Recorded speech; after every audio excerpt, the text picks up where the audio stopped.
All right. I think we are good. Hello, everybody. We're live. Welcome. It's Thursday. So much going on.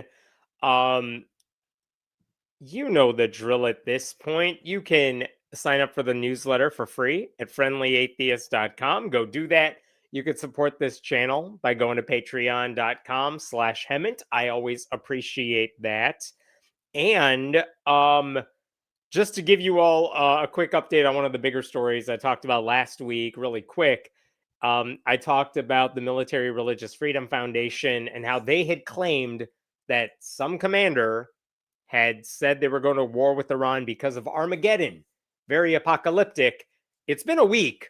I have still seen absolutely no proof that that is a thing that actually happened. The group has not offered any proof. I've seen a lot of places run with that story.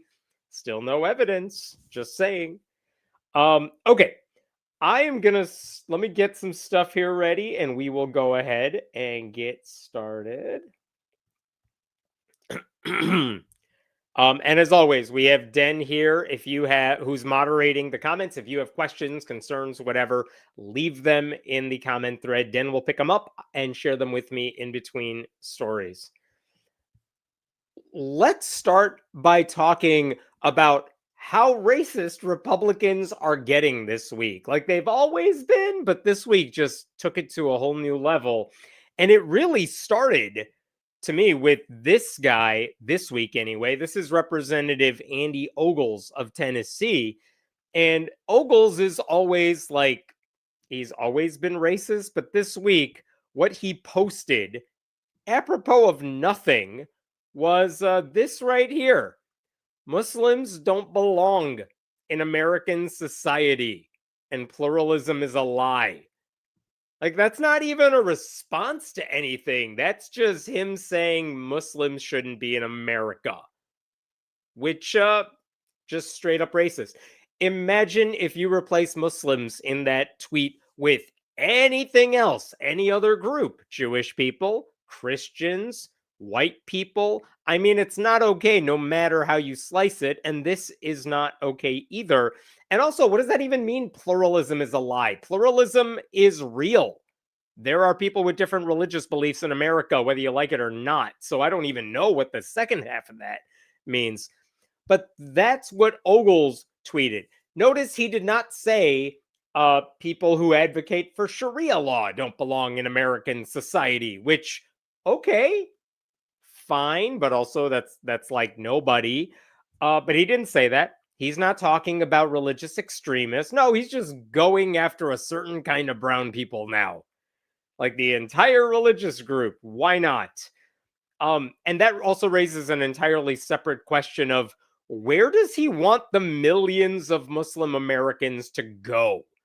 Like, they're not from some other country and they all just magically came here. They're born and raised American in America. So, like, what do you want to do with them if they don't belong in society? Granted, he's from a part of Tennessee that probably doesn't have that much diversity, but I'm going to bet that he probably has Muslims uh, in his district as well. So anyway, that racist statement came like just weeks after a different congressman, Randy Fine, tweeted this right here. If they force us to choose, the choice between dogs and Muslims is not a difficult one. And I mean, that at least was in response to a tweet, but even in context, this is still just flat out racist because he's apparently saying two things here. One, if someone forces us to choose, which is a thing nobody is doing, then he's going to take dogs over Muslims. And you should replace either of those two groups with any other group and see how that sounds. And none of it is okay. And this is what Republicans are doing now. These are not random right-wing crazy people in like 4chan parts of the internet. Those are two Congress members. This is appalling behavior from anybody, much less two members of Congress. Like, Republicans are done with dog whistles now. They're air horns all the time. And we know why they're doing it. Donald Trump is an open racist all the time. Every time he's talking about a black Democrat, you will always hear the phrase low IQ. Whenever you hear him talk about Somali immigrants, you will hear some racist claim about how they're eating pets. Like, Donald Trump is openly racist all the time and faces no consequences for anything. And that gives these Republicans permission to be as openly racist as they are when they're with their families at home, because this is what they do behind closed doors. And Trump is saying you could just say it openly now. Why hold back at this point? And the big difference between now and just a few years ago is that it wasn't that long ago when Republicans at least pretended like saying this sort of stuff was not appropriate. In 2019, there was a congressman, I don't know if you remember him, Steve King. He was removed from his committee assignments because, what did he say? Let's scroll down here. Party officials scrambled to appear tough on racism and contain damage from comments Mr. King made to the New York Times, questioning why white supremacy is considered offensive. Why does everyone not like white supremacy? It's such a beautiful thing. They kicked Stephen King off of his committees, making him essentially useless in Congress. And then the next time he ran for re-election, he was defeated in the primary by an even more racist, but a new guy that no one had heard of in the Republican primary. And that was the last time we basically heard of Steve King. But that's how you're supposed to handle racist members of your party. You shun them, and then you basically watch as they get defeated. And I wish they would have kicked Steve King, just push him out of Congress at the time, but whatever. But now you won't see any elected Republicans, certainly not in leadership, saying that Andy Ogles or Randy Fine should be seriously punished. I think Mike Johnson was asked about it, and he made some comment about, well, people are concerned about Sharia law. No, that's not what Andy Ogles was talking about. He said all Muslims. He did not say a certain type of person who is a religious extremist. So Mike Johnson isn't going to do anything about this. Trump isn't going to do anything about this. And the reason they're not going to do anything is, one, because all of these people are in the same white supremacist circles, but also Mike Johnson's majority in the House is so thin, he can't afford to lose even the worst members of his coalition right now, because there is a chance he won't even be speaker if they lose any more votes. So he needs all these people to stay in Congress and support him. So he's not going to go after them at all. So that is one part of this. The part that should bother everybody is how little Republicans care about the blatant racism and bigotry coming out of their caucus. That is the first thing I wanted to say about this. But the second thing that bothers me is the media doesn't care about any of this either. And the reason they're not paying more attention to this is because Democrats are doing a horrible job of shining a spotlight on this bigotry. Like, I know you've heard this before, but if some college liberal rando said something like Christians don't belong in American society, every single Republican would be demanding the resignation of AOC and the ghost of Joe Biden and every Democrat everywhere, even though they had nothing to do with it. It doesn't matter who says it or what position they hold. They would all be on the same page, making it an issue. And then Fox News would spend the next week nonstop talking about only that at the expense of all other stories. Here you have two members of Congress saying this openly racist stuff, and Democrats are like, well, that's not nice. And then moving on to some other story. They're so bad at forcing the media to talk about this and make it like, I need every reporter in DC stopping every Republican politician and saying, do you agree with your colleague Andy Ogles that Muslims should be banned from American society? And I want a yes or no answer. Every single one of them should be forced to answer that awkward question. But here's what Democrats are doing. Check this out. This is from the Washington Post. Here's what Some Democrats did, because they did criticize it, but look at how mild this language is. Several Democrats immediately criticized Ogle's post as un-American. Representative Judy Chu of California called it abhorrent. And by the way, no one knows what that word means. It's not helping. Just call them racist or white supremacist or whatever. And Senator Lisa Blunt Rochester of Delaware called on Republicans to denounce the congressman from Tennessee. Yes, call on Republicans to do the right thing after, what, a decade or three of them never even bothering to get close to that? This is better. This disgusting shit doesn't belong in American society. And Republicans who support it don't belong in Congress. That's from Minority Whip Catherine Clark. Better. That is better. But also, what are you going to do about it? You're the minority whip. Your job is to get Democrats in line. So why aren't all the other Democrats basically putting out similar versions of that statement? What the hell is wrong with Democrats in all this? It's so frustrating. Like, Democrats have the power. They do have some power to make this a national issue and make it a thing everyone talks about.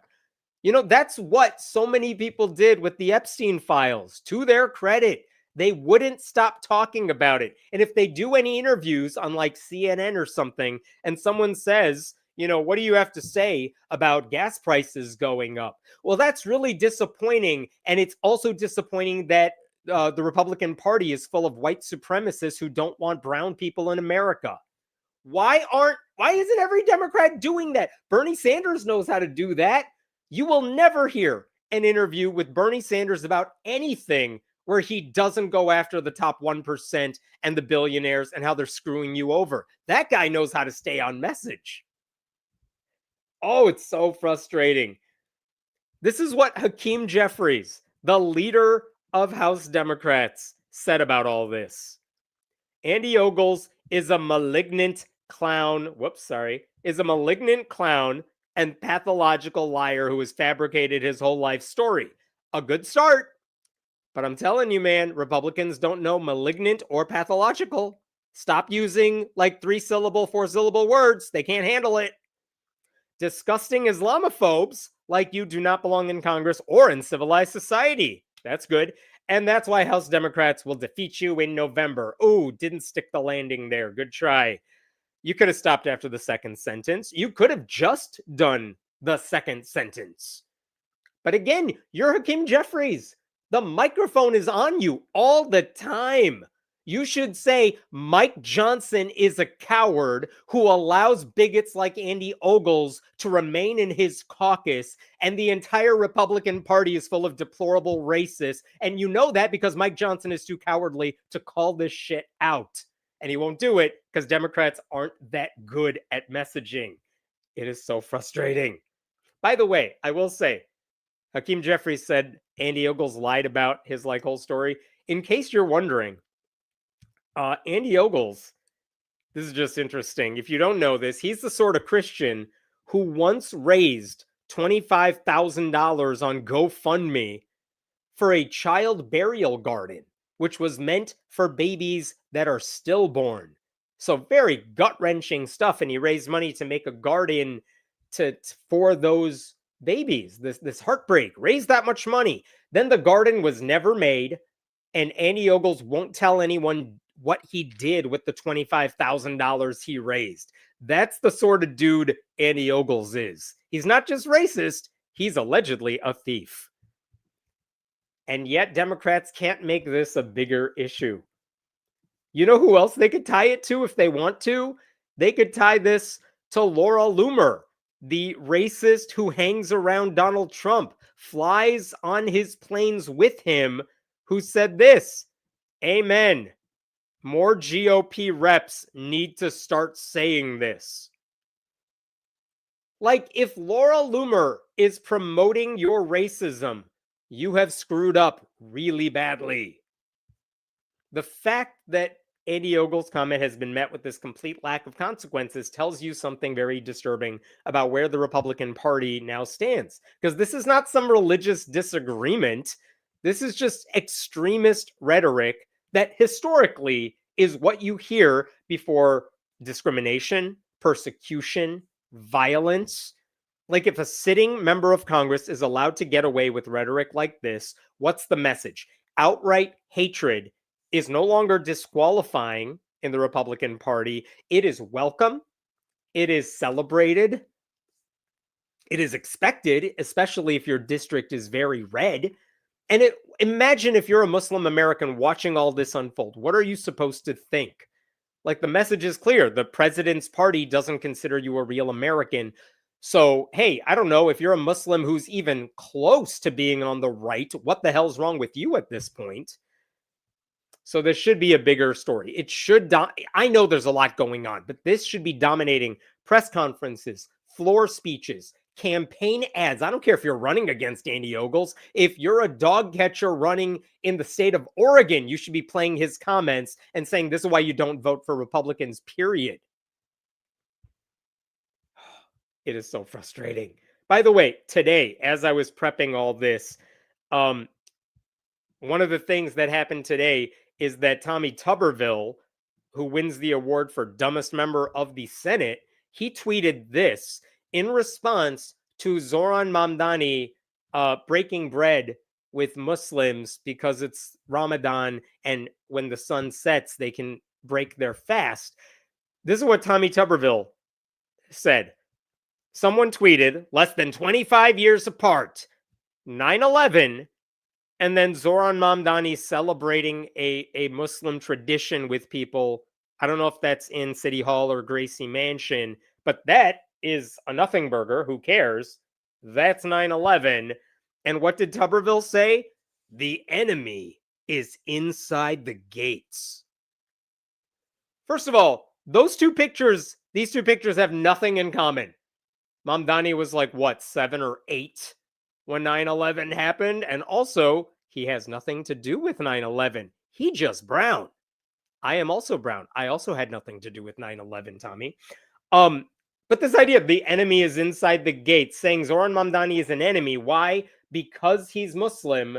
Therefore, ... 9/11. That's a senator. That's a senator who's running for governor of Alabama, whose whole resume is, I played football. I did the football coaching thing. Therefore, I'm allowed to be racist. Again, this is what happens when Republicans don't police their own people.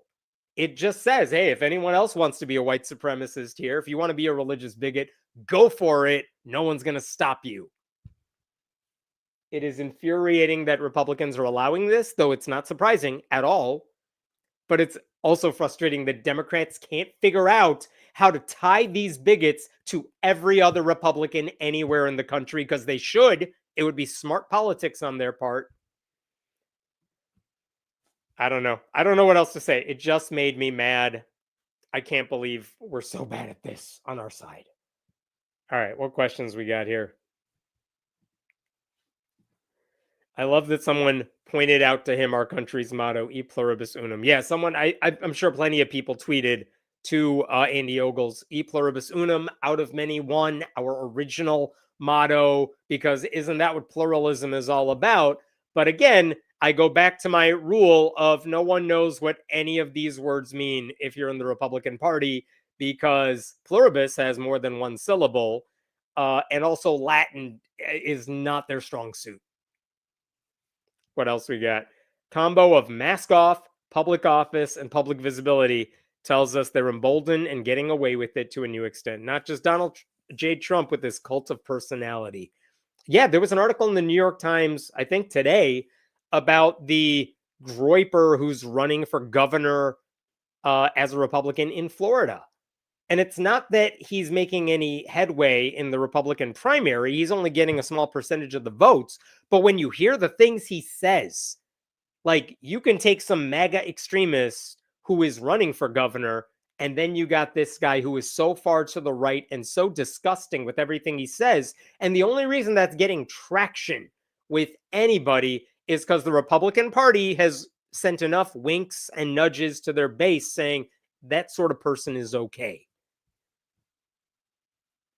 Democrats are feckless, entirely without feck. We need so much more feck among progressives. All right. Yes. Not only are we liking, we should all like the live stream. Thank you. But in case you don't follow me on the socials, I've seriously been trying to do vertical video as well as whatever the hell I'm doing here right now. So if you're a TikTok person, I'm on TikTok. You can go there. If you like Instagram, you can go on Instagram and watch those reels as well. Please go subscribe because I'm in my 40s and I don't know what a TikTok is, but I'm learning. I'm trying. Go figure that out. All right. Let me get to another story here. One moment.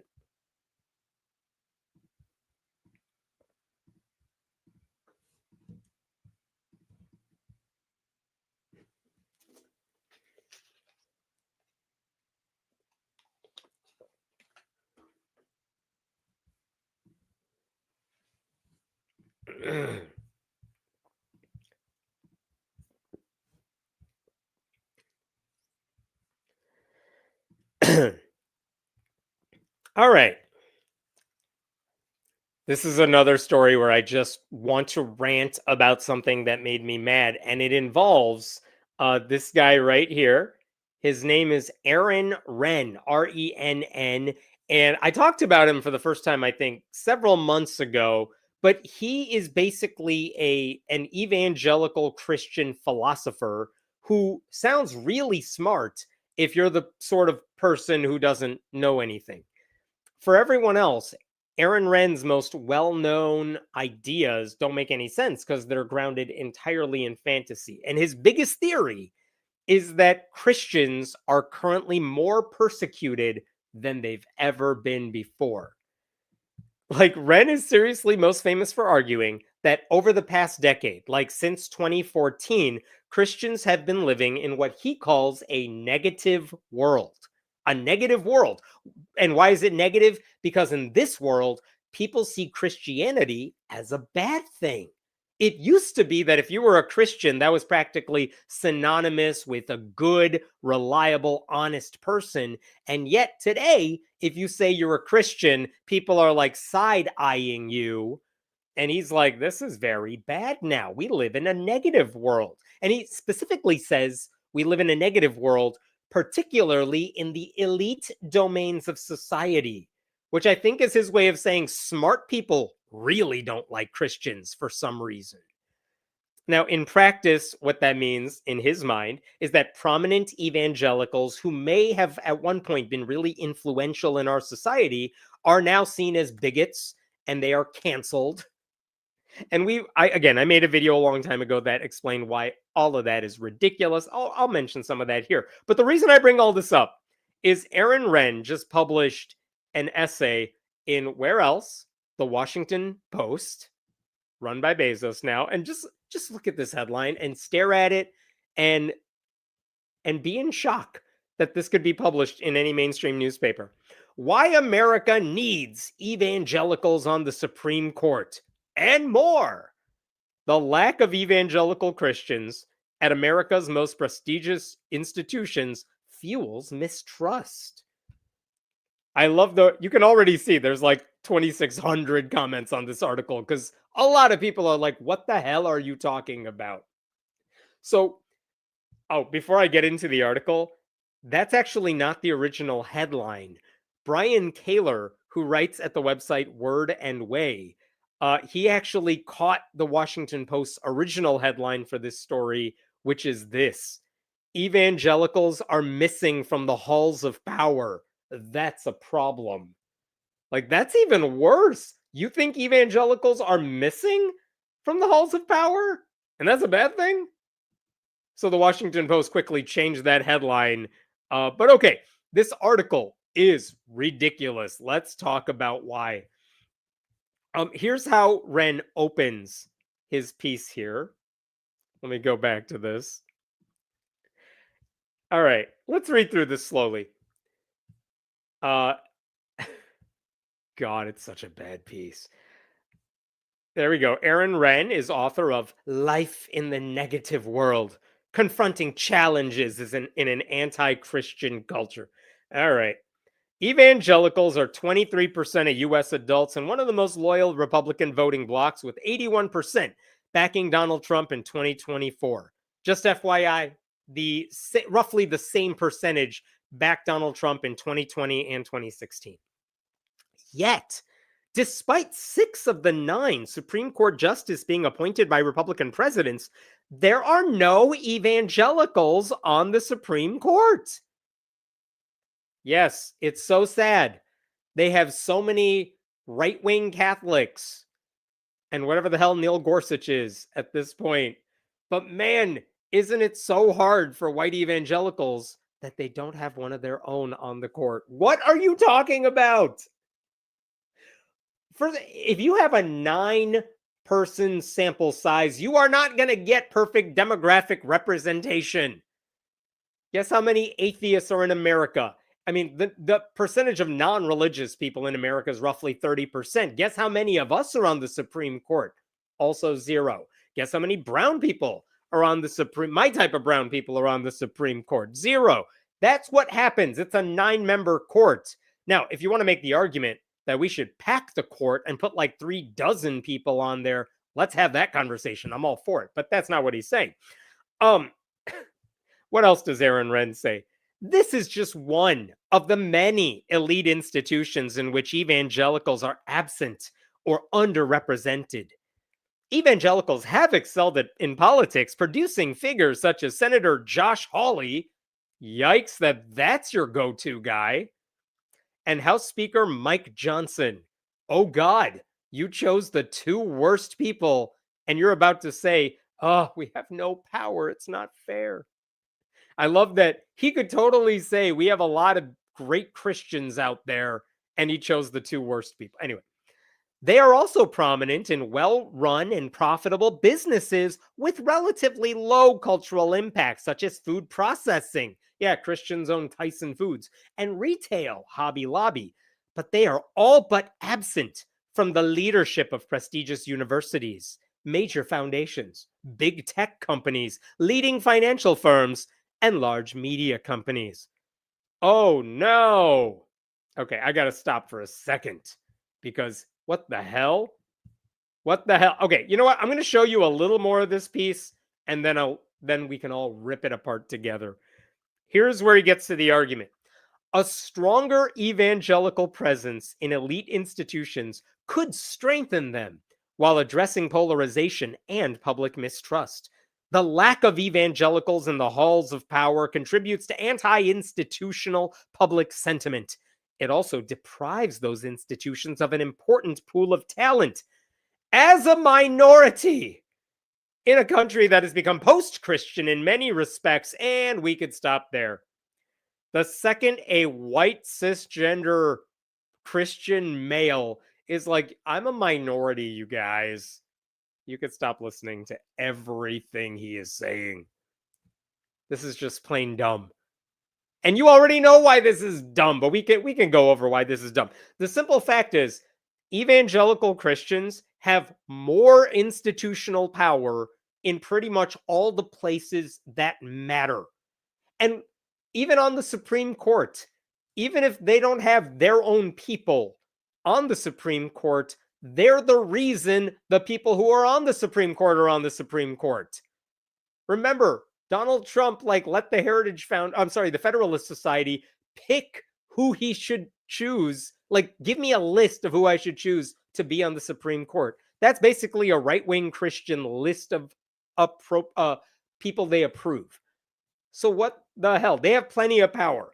And when they don't, in the places that Aaron Renn was talking about, like media companies, big tech, it's largely because they spend all their time trashing those institutions.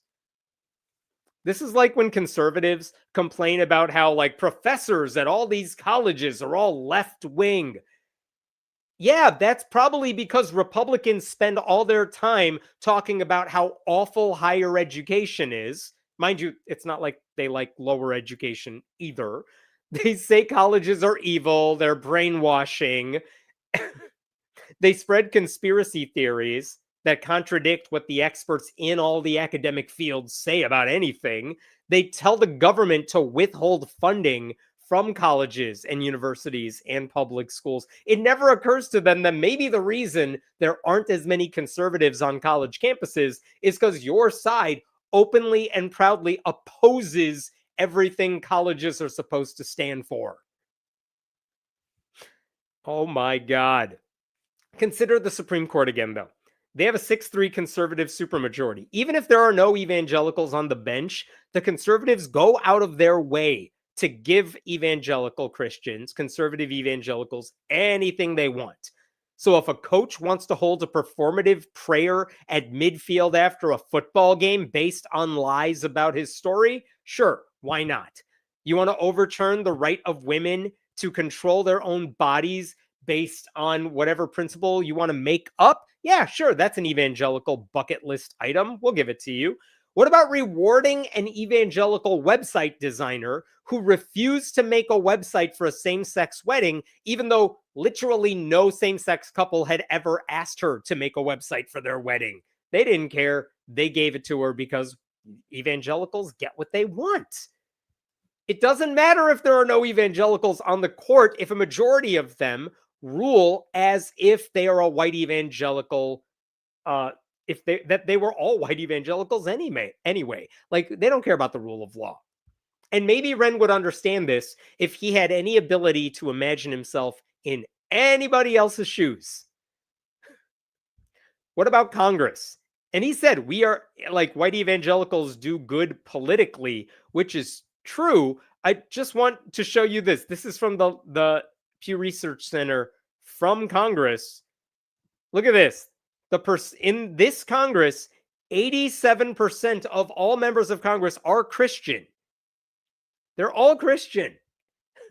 Different flavors, but they are Christian. And specifically, if you break it down by party, which we can do, let me show you that number here in a second. Here we go. Look at this. Among Republicans, 98%, it's way at the top there, 98% of Republicans are Christian. And this dude is like, we don't have enough power. It's not fair. This guy is not smart. He's not a good philosopher. Like, I would love to see a more demographically representative Congress. But I'm telling you this as an atheist who has voted for Christians in every single election because I really don't have a choice. I don't even care if you are religious and representing us in Congress, as long as you realize your job there is to represent all of your constituents, not just whatever you are. And I've been lucky that most of the people I've been fortunate enough to vote for in Illinois have been pretty good about that. Honestly, I have told you this on the live stream before. I like James Tallarico. He's about as far from me on the religious spectrum as you could get as a white Christian, but he seems like he's not interested in using his government seat to push his religious views on everybody else. It's just meaningful to him, which is fine. Now, why are evangelicals so dominant in politics? Ren has an answer for that in his essay, which again, I got to show you because it's ridiculous. Look at what he said to explain why evangelicals do so well politically. Here we go. Here's what he said. One reason evangelical politicians have done so well at winning elections is their ability to respond to the concerns of non-college educated Americans. My dude, that is not the reason Republicans and evangelicals have done well.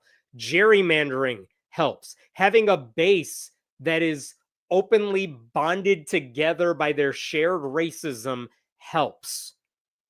You think Republicans and evangelicals are good at responding to the concerns of non-college educated Americans? Zoran Mamdani was good about responding to the concern of non-college educated Americans. Bernie Sanders, AOC are really good at that. That is not why evangelicals have done well. And that is not what anyone thinks of when you think of Hawley or Johnson. They are not dudes who are like, yeah, they represent the working man. Jesus, this guy. I'm going to skip ahead a little bit because this article sucks. One of the problems with politics right now is that most of the people in power are already giving evangelicals whatever the hell they want, and our country is suffering because of it. The institutions that don't have an evangelical proportion that's equal to the country's demographics, again, tend to be areas evangelicals don't want to be in anyway. We talked about academics already, but also beyond that, he mentioned large media companies. Like you don't see white evangelicals owning Netflix, all that, at least not openly, which might be true. However, think about what shows have cultural significance these days. What are the TV shows everybody's talking about? Because if you are running a media company, your job is to deliver entertainment to as many Americans as possible, because that's how you make your money. What shows are people talking about and watching? Let's see. In recent years, we got like White Lotus, Heated Rivalry, Bridgerton. That's not stuff you're going to see in church. And yet, that is what a lot of people are watching. And when they watch religion, what are they watching? It's not like it's not Joel Osteen delivering a sermon, it's Secret Lives of Mormon Wives. Like, I'm not surprised that the purity culture enthusiasts and the anti-LGBTQ zealots and the people who love the patriarchy are not really good at figuring out what the people want. So, of course, they're going to make stuff like God's Not Dead because they think that's what everyone really cares about. And by the way, even when they have the opportunity to make movies, they're not doing it within the system. They form their own companies like PureFlix or whatever it's called now, Great American PureFlix. They form their own shittier versions of what secular culture already does well because they don't want to be part of society. They want to be separate from society. They would rather silo themselves than participate in a shared culture. So yeah, that's another reason they're not a part of anything. Aaron Wrenn also offers a suggestion to evangelicals for how they can start becoming leaders in these worlds. Evangelicals need to do better at productively collaborating with people who have different beliefs, a necessity in a pluralistic country. My dude, you let me know when white evangelicals are willing to collaborate with and not talk down to LGBTQ people and Muslims and atheists and all the other people that their pastors routinely denigrate from the pulpit. How is this guy the evangelical intellectual? I do not understand it one bit. And if Christians have it so bad, please, Aaron Wrenn, tell us which group you wish you could trade places with. Because if it's purely about who has power, I will gladly trade places with you. You give me the people who represent you on the Supreme Court, happy to make that trade. Because you can't pretend there is a zero-sum game that you are losing when you're not able to tell us who's winning. He never does that, though. There's just his tribe and everybody else. And in his mind, if you're not with him, you are anti-Christian. But going back to the crux of his argument, he says if evangelicals had a bigger presence in all these institutions, there would be less distrust. We have a government right now that is stocked with white evangelical Christians. Like Caroline Leavitt wears her giant ass cross every time she does a press conference. Pam Bondi talks about Jesus all the time. Pete Hegseth, when he's not drinking, will absolutely tell you, he will quote the Bible before sending, I don't know, a flyer on a mission to go destroy a girls' school, whatever the hell he's doing. Why would there be less distrust with more white evangelicals in government? Distrust has never been higher, partly because these white evangelicals in power are also liars and racists and thieves, and at the very least, pedophile adjacent. If 80% of white evangelicals backed Donald Trump in each of the last 3 elections, you know what lesson we could take away from that? Their judgment sucks. They cannot be trusted to do the right thing, even when it's not a very difficult moral dilemma. What about vaccines? which should not even be controversial at all. We have now put Christian science deniers, including evangelicals, in positions of power when it comes to vaccines. And what has happened since then? Measles are back. Mumps are making a comeback. If we have another COVID-like virus that is global, we are going to be in even more danger because evangelicals entered a field that their churches actively oppose, which is the world of science and proof and evidence. Ren doesn't actually care if evangelicals are in these positions anyway, unless they are pushing his personal beliefs. Because I guarantee you, there are evangelical Christians who run these institutions. Do you remember Francis Collins? He was in charge of the National Institutes of Health for several presidents. He was a white evangelical Christian who was also a scientist. And listen, we can have a bigger debate. There are plenty that have already happened about whether that makes any sense. But that guy was in charge of our science, our national science grant giving apparatus. Aaron Renn doesn't talk about him very much because it's not like Francis Collins was pushing Aaron Renn's agenda. And also, Aaron Renn says there are no evangelicals in these spaces. He offers no evidence that they have been systematically excluded because of their religion. That's because there isn't any systemic effort to kick Christians out of those areas. If it happens, it's probably because of what they're not bringing to the table. And I've said this before, I think it's worth saying again. If people see Christianity as a negative trait these days, it's because Christians have earned it. It's not like we see Christianity as a bad thing for no reason. It's because we are constantly surrounded by evidence of how powerful Christians use their faith to hurt other people. We're not mad about Jesus. No one's condemning food pantries that are run by churches. We're mad about the misogyny and the homophobia and the hypocrisy and the ignorance and the incompetence.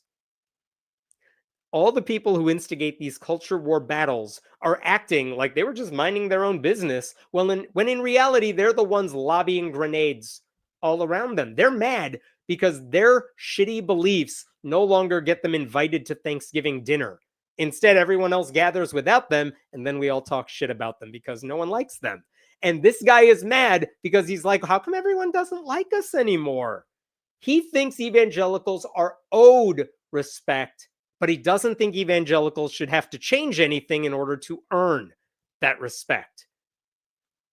Meanwhile, if he thinks evangelicals are missing from the halls of power, like the headline said, the people in the halls never got that memo, because this week, Donald Trump, while he was continuing his war of choice in Iran, that has already resulted in countless deaths of schoolgirls and American soldiers, what were evangelicals doing in the White House? They were putting their hands on Trump's shoulders and praying for him.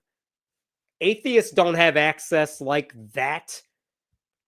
Someone please tell me how I could be so lucky to have as little power as evangelicals have in Aaron Renn's mind, because they seem to be doing just fine. What's his next article going to be? Decrying how little power Muslims have in Iran or something like that? I don't know.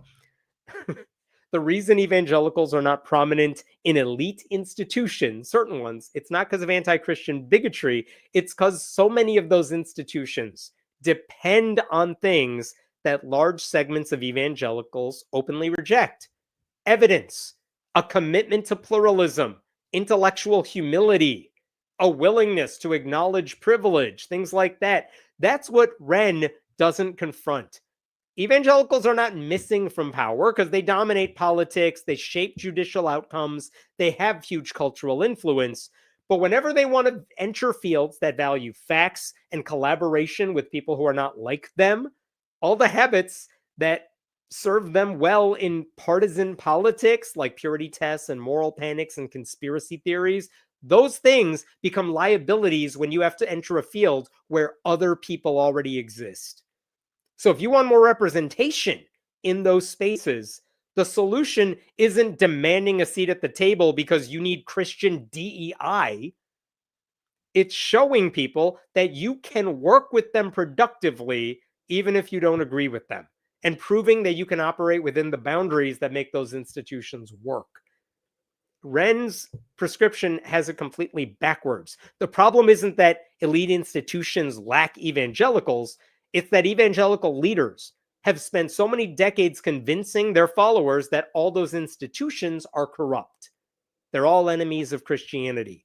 And you can't wage a culture war against universities and journalists and scientists and public school teachers and then whine when you're like, how come none of those institutions want anything to do with us? The last thing we need in any of those institutions is more ideological pressure from people who already have disproportionate influence over all the shit happening right now. So on the bright side, I will say this. If any of you have ever wanted to get published in the Washington Post, go submit your op-eds right now, because apparently they will publish anything. What questions we got here? What do they think Alito is? Alito is Catholic, right? Like, he's not evangelical. I think he's Catholic. I want judges to be rational and logical, which is the opposite of religion. That would be nice, and we do not have that in the Supreme Court majority right now. If you're rational and logical, you're off the list that Trump will choose from. I am so torn on Josh Hawley. I don't like him or his wife, but he has sponsored some actual good bipartisan legislation to protect the public and consumers. Doesn't matter. Doesn't matter. Any senator can do any of that stuff. You don't have to take what else Josh Hawley brings to the table, which is what, pumping his fist on January 6th with the, neo-Nazis or whatever. We can do without him. There are plenty of good people out there who could promote the bipartisan legislation. And this always frustrates me because, I know Democrats are like, maybe I can pass. I think Elizabeth Warren just passed a major housing bill that actually got all the votes they needed in the Senate. And she did it with one of the Republicans people don't like. And good for her. She got the thing passed in the Senate, and that is nice. But you don't have to give any Republican any credit for doing the bare minimum. That's the thing. You don't have to give Josh Hawley any credit for occasionally doing the right thing when really he doesn't care about that good thing. He only cares about the culture war stuff. Having grown up evangelical, they do want to be part of society, but they want to do it by forcing society to match them. Absolutely correct. They think society should bend to their will. And if it doesn't, it's all corrupt. It's all the bad people. You got to avoid them at all costs. Yes. Professor Benjamin Park just had a great video on the decline of Christian churches in the US. Definitely worth a watch. I do not know him, but someone please email me that link. I'd be very curious to watch it. Go subscribe to my Instagram page. I make reels now, like a cool influencer. All right, what else we got? All right, I'm jumping to another story.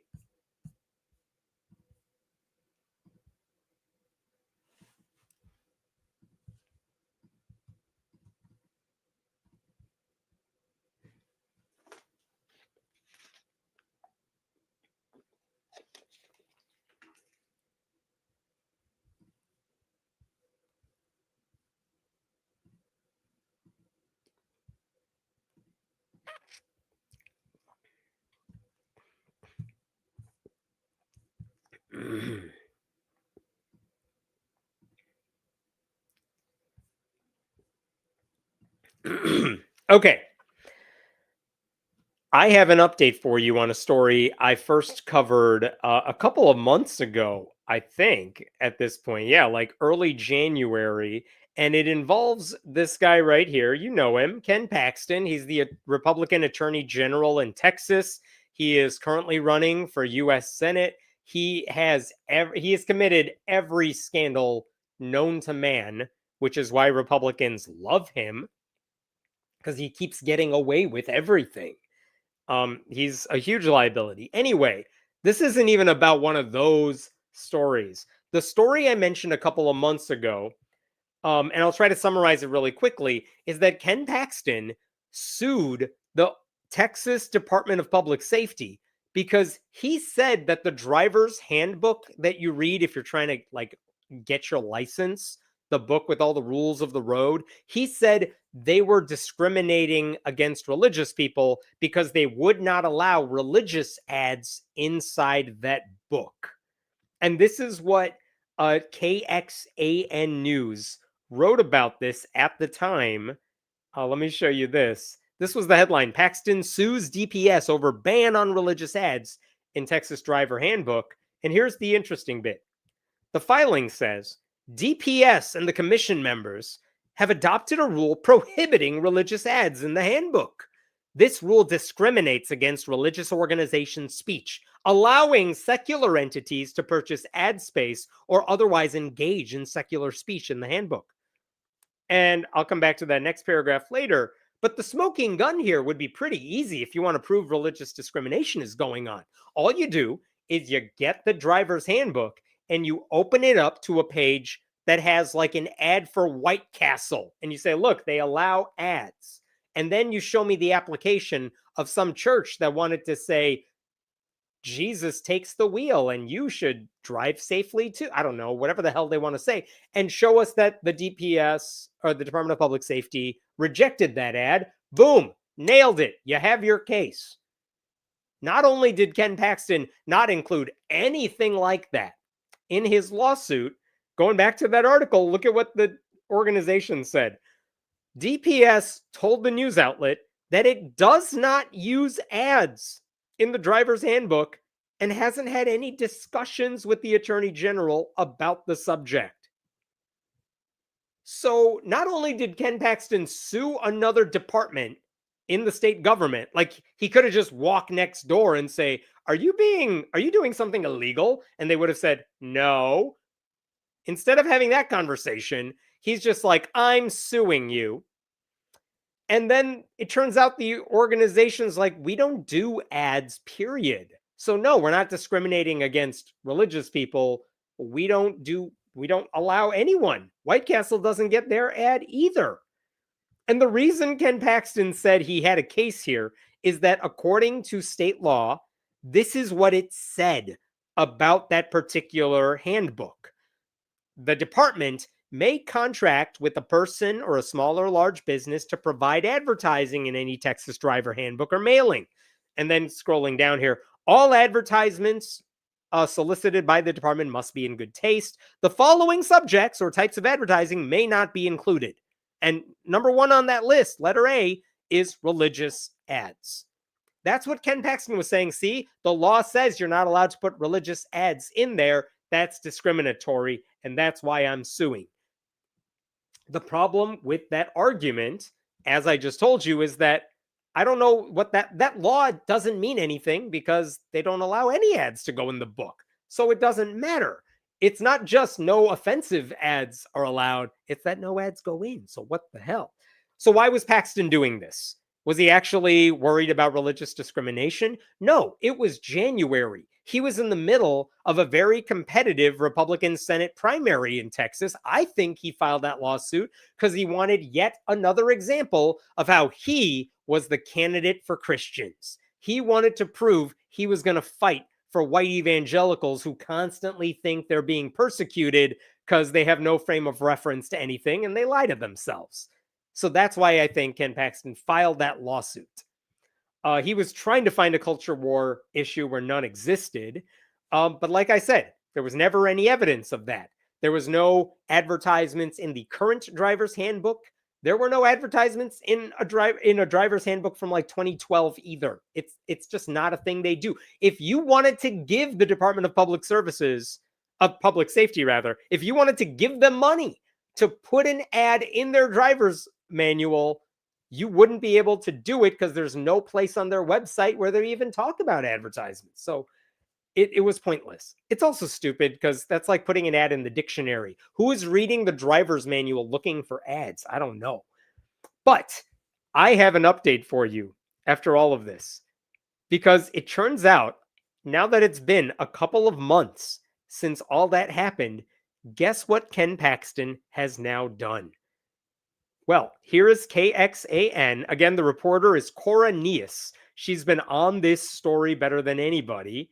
As far as I can tell, she's the only one covering it. Look at what she just updated with.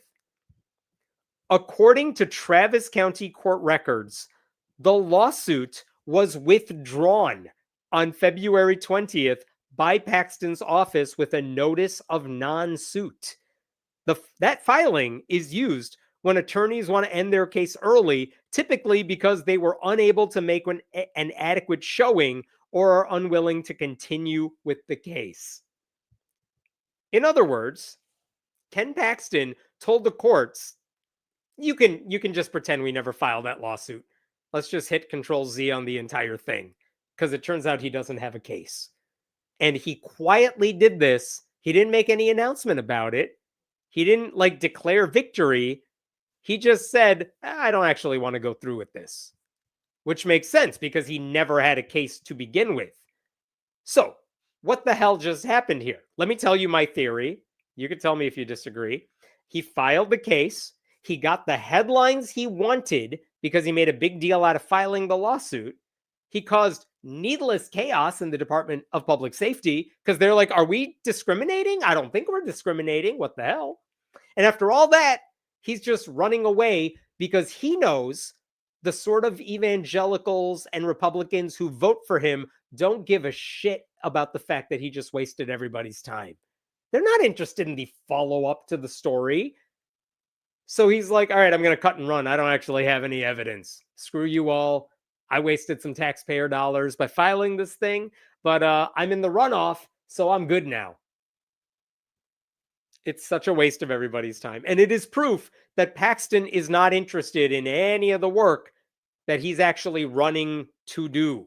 He doesn't actually want to be attorney general. He just wants the power that goes with it. He doesn't actually want to be senator. He just wants the power that goes with it to do whatever corrupt shit he wants to do, push the Christian nationalist agenda. He's not doing it for you. It's just one of his many, many awful qualities. But all of this proves what DPS said months ago and what the church-state separation crowd said months ago, which is that there was nothing to see here. Religious discrimination is unacceptable, but there was none happening in this particular situation. And if Paxton or any of the idiots who work in his office had the audacity to make one phone call to the department to figure out if any of this was happening, they would all know this. But either they're all lazy or ignorant or they don't care. When it came time to put up, Ken Paxton shut up. This is how little facts matter to the sort of people who vote for guys like him. And at a time when Republicans insist there is anti-Christian bias in this country to the point where the Trump administration has put together a literal task force to counter it, the most corrupt Christian politicians in the country can't even manufacture a single case of anti-Christian discrimination. If religious discrimination, if anti-Christian discrimination were real and widespread, Ken Paxton would not have to make things up like he is doing here. All right, I will stop there. What questions we got here? Oh, thank you for being a member. Who reads anything for the ads? Yeah, it's not the sort of book you want to read to begin with, and you're definitely not going to stop to enjoy the advertising, even if it existed. But there was also a ban on controversial organizations, which includes basically any atheist organization, so not really discriminating against religious people. That is a very good point. And if an atheist group tried to put an ad in there and they got rejected, but there were other ads allowed in the book, then we would have a case against the DPS too. But it never happened, which is why you didn't see any atheist groups filing this frivolous lawsuit. Ken Paxton, however, did. All right, I'm jumping to the next story. One moment here.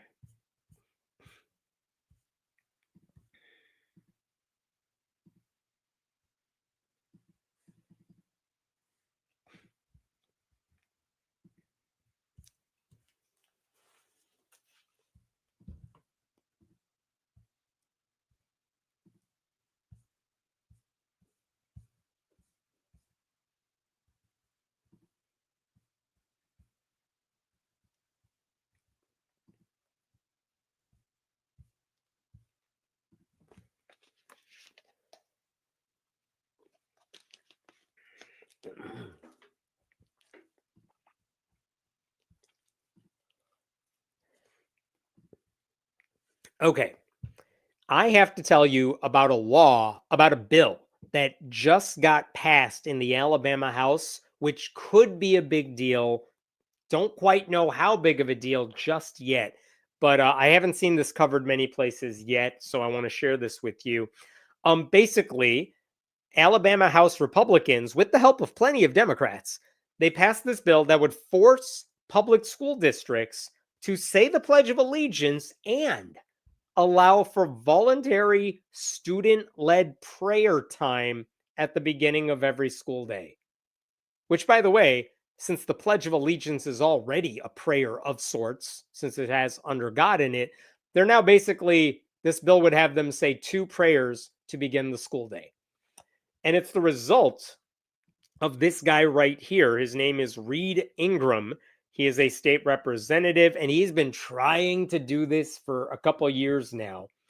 And just to give you a sense of how badly Ingram wants this sort of bill to pass, I actually talked about this guy a little over a year ago because he introduced this type of legislation. And let me show you what he wanted to do. He wanted to amend the Constitution in the state of Alabama. He wanted to amend the Constitution to do the following. Check this out. He wanted every local board of education, they shall adopt a policy requiring each public K-12 school under its jurisdiction to do what? Number one, say the Pledge of Allegiance to the United States flag and give all students the opportunity to voluntarily recite the Pledge of Allegiance to the United States flag. And number two, say a prayer representative of the Judeo-Christian values upon which the United States was founded. So he wanted everybody to say the pledge and then a Judeo-Christian prayer to begin the day. That's what he wanted to amend the state constitution to do. And the good news, I guess, is that that particular bill did not go anywhere. Like, he proposed it, but it didn't work. But I didn't show you the worst part about that bill. In addition to saying he wanted every school district to do that, he also said in his bill that the state superintendent of education would be allowed to deprive public school districts of a lot of money if they didn't do these things. Like up to 25% of the money they get from the state could be rescinded if they didn't follow along. One newspaper article said that the Birmingham City Schools, like the largest public school district in the state, stood to lose up to $40 million a year if they were found to violate this prayer law, if that bill were to pass. So that's what we were talking about last year. And it raises so many questions, like what Judeo-Christian prayers qualify here? Who's writing these prayers? Who's delivering these prayers? Who decides what Judeo-Christian values need to be represented, considering that the Judeo-Christian values at the founding of our country presumably endorsed slavery and denied women equal participation in the government? Ingram never answered any of that. His at the time, what he said in defense of his bill was, our recruiting is down for the National Guard. It's down in every branch of the military. A lot of these kids don't understand what the flag is. I have no clue what the hell that means or why saying the pledge would change any of that. And it never occurs to Republican people like him that maybe more people would go into the military if they felt our country was worth defending and they didn't think they were going to be sent off to really dumb, unnecessary wars. Ingram also added, I think it would help on crime. Citation needed? He never had any. I don't know. So anyway, that bill was proposed last year. I talked about it at the time. And then the committee did not advance it, which was the right move. It just died in the State House committee before anyone could vote on it.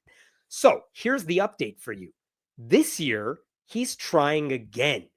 And not only is he trying to pass this bill again, he filed two identical bills with different numbers in two different House subcommittees, which to me seems like he's buying 2 lottery tickets because, like, maybe if it doesn't work in this committee, it'll work in this committee. Let me waste both of their time, and maybe one of them will pass it.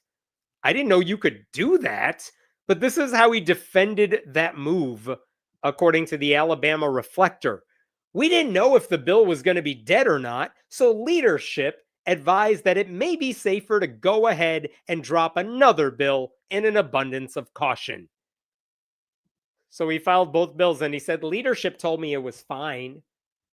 Okay. In any case, I will tell you, one of those committees, they decided not to do anything with the bill. The other committee, unfortunately, decided to move forward with it.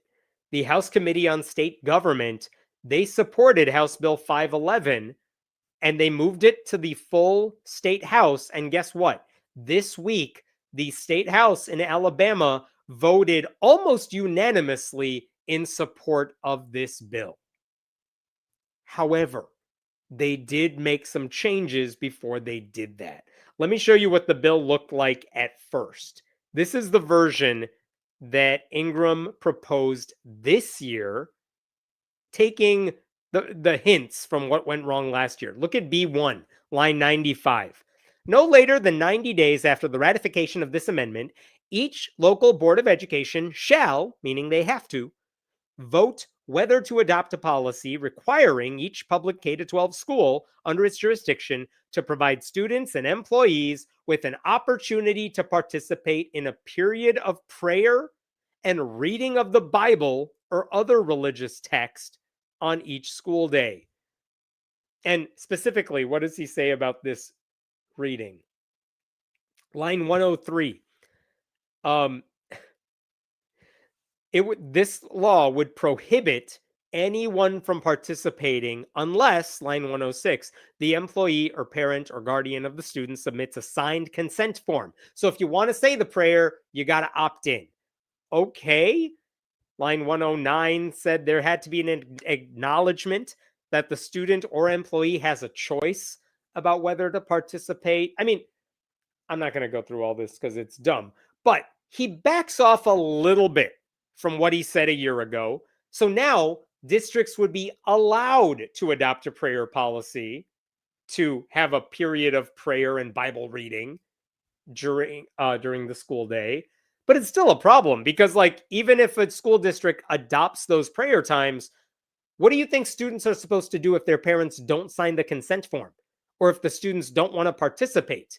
I mean, either they're going to feel coerced into participating or they have to leave the classroom. So they're basically ostracizing themselves in front of their peers. That's not good. Where do they go? Who chooses what Bible readings to do? Are we going to, it said the Bible or other religious texts. Does anyone seriously think in Alabama, some Muslim student would be allowed to read the Quran in front of everybody? Like, there's a lot of unanswered questions here. And when he proposed that bill, a lot of people spoke up. And thank goodness they did. This is what they said. Stephanie Butler, a resident of Vestavia Hills who is Jewish, said she worried about peer pressure non-Christian students could face. Social pressure is real. Students who will walk out are singled out or labeled as outsiders. My own 2 children have encountered this pressure as early as elementary school, with weekly Bible study being held in the cafeteria during breakfast and with the Gideon's visit to hand out Bibles in 5th grade. That stuff shouldn't be happening. A representative, Marilyn Lands, a Democrat from Huntsville, also had concerns about children being ostracized. I know we would all agree that public schools function best when all students feel equally welcome and accepted. I'm not sure this bill advances that. You don't have to understate it. You can just say that one. I know that's the desire of all of us. I do think this makes students feel left out. Yeah, it does. Why are you softening the language here? Ingram said he doesn't believe the bill will cause harm to students who aren't Christian. It doesn't say we got to talk about Jesus, Ingram said. It's non-denominational. And if it's a Jewish school, then that's what they're going to go by. Right. All the Jewish schools in Alabama. Meanwhile, the public schools all have to be Christian under this law because you know that's how it's going to work in practice. So Oh my God. Anyway, after he proposed that bill, I will say a lot of lawmakers are like, this isn't going to go well. This is going to lead to a lot of constitutional concerns. Why are we going to use our political leverage on this bill if there's going to be a lawsuit over it? I imagine. So the version they eventually adopted was changed quite a bit. And here's what it says now. Let me show you the version they passed. Look at line 20. Each local board of education has to, they shall, adopt a policy requiring each public K-12 school under its jurisdiction at the beginning of the school day, so after the bell rings, to conduct the Pledge of Allegiance to the United States flag and give all students the opportunity to voluntarily recite the Pledge of Allegiance. Yeah. What else? Each local board of education shall adopt a policy requiring each public K-12 school under its jurisdiction to allow a prayer to be conducted. This bill would force every school district to allow a prayer to be said in school, provided that, a couple caveats here. But look at number 1 here. The prayer must be initiated by and led by a student, and no student may be required to participate. And that sounds okay, right? Like it has to be student-led and student-initiated. But this is Alabama. You know what that means. That means let the Christian majority decide what prayers are said at the beginning of the school day. Because again, do you think a Muslim student or a young Satanist would be allowed to speak and deliver the prayer at the beginning of the day? Of course not. And even if students are not required to participate, what do? Their options are feel the pressure and join along anyway, or get out of the classroom and be shunned by your peers. Because that's what's going to happen, and these Republicans don't care. But that's the version that they actually voted on, that they passed. It's so awful. The one saving grace, I don't know, to this bill is that there's no longer any financial penalty for any district that doesn't play along. They removed that element from the bill, so that's nice. But that also means this bill has no teeth. What if a school district says we're not going to do this, even though we're required to? I don't know how the legislature is going to punish them. There's nothing in the law, if this passes, that says what would happen to them. That's weird. But there are other problems too, because one of the issues that came up is, what if you don't want your kid to go to a public school where they pray every day and it's always going to be a Christian prayer? Well, one option in Alabama is you could use a voucher to send your kid to a private school. And Republicans love that idea too, because they hate public education. And that's actually what that one Democrat brought up. Check this out. This is what that same Democrat who softens her language said about all this. I'm just afraid, and I fear that any child might be put in a position where he feels uncomfortable or she feels uncomfortable. And I feel that we are giving favor to those wealthy families who can afford to take their children elsewhere using the CHOOSE Act, which is the voucher plan in Alabama.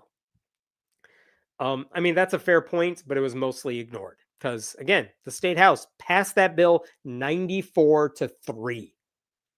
And now it heads to the state Senate.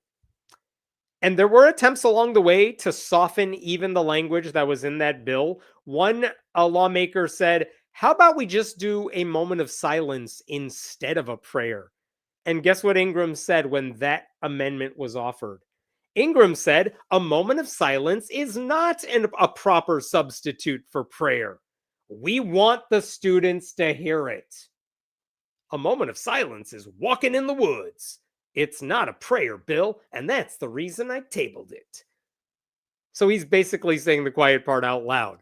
Unless you're shoving religion in kids' faces, that's his goal. He doesn't want to do it if we're not shoving religion in their faces. That's why he doesn't want to do a moment of silence, because as we all know, Jesus doesn't hear any prayers, and God doesn't count the prayers unless everyone says it all together in a big Instagram-friendly moment. And whatever happened to giving kids the option to not participate?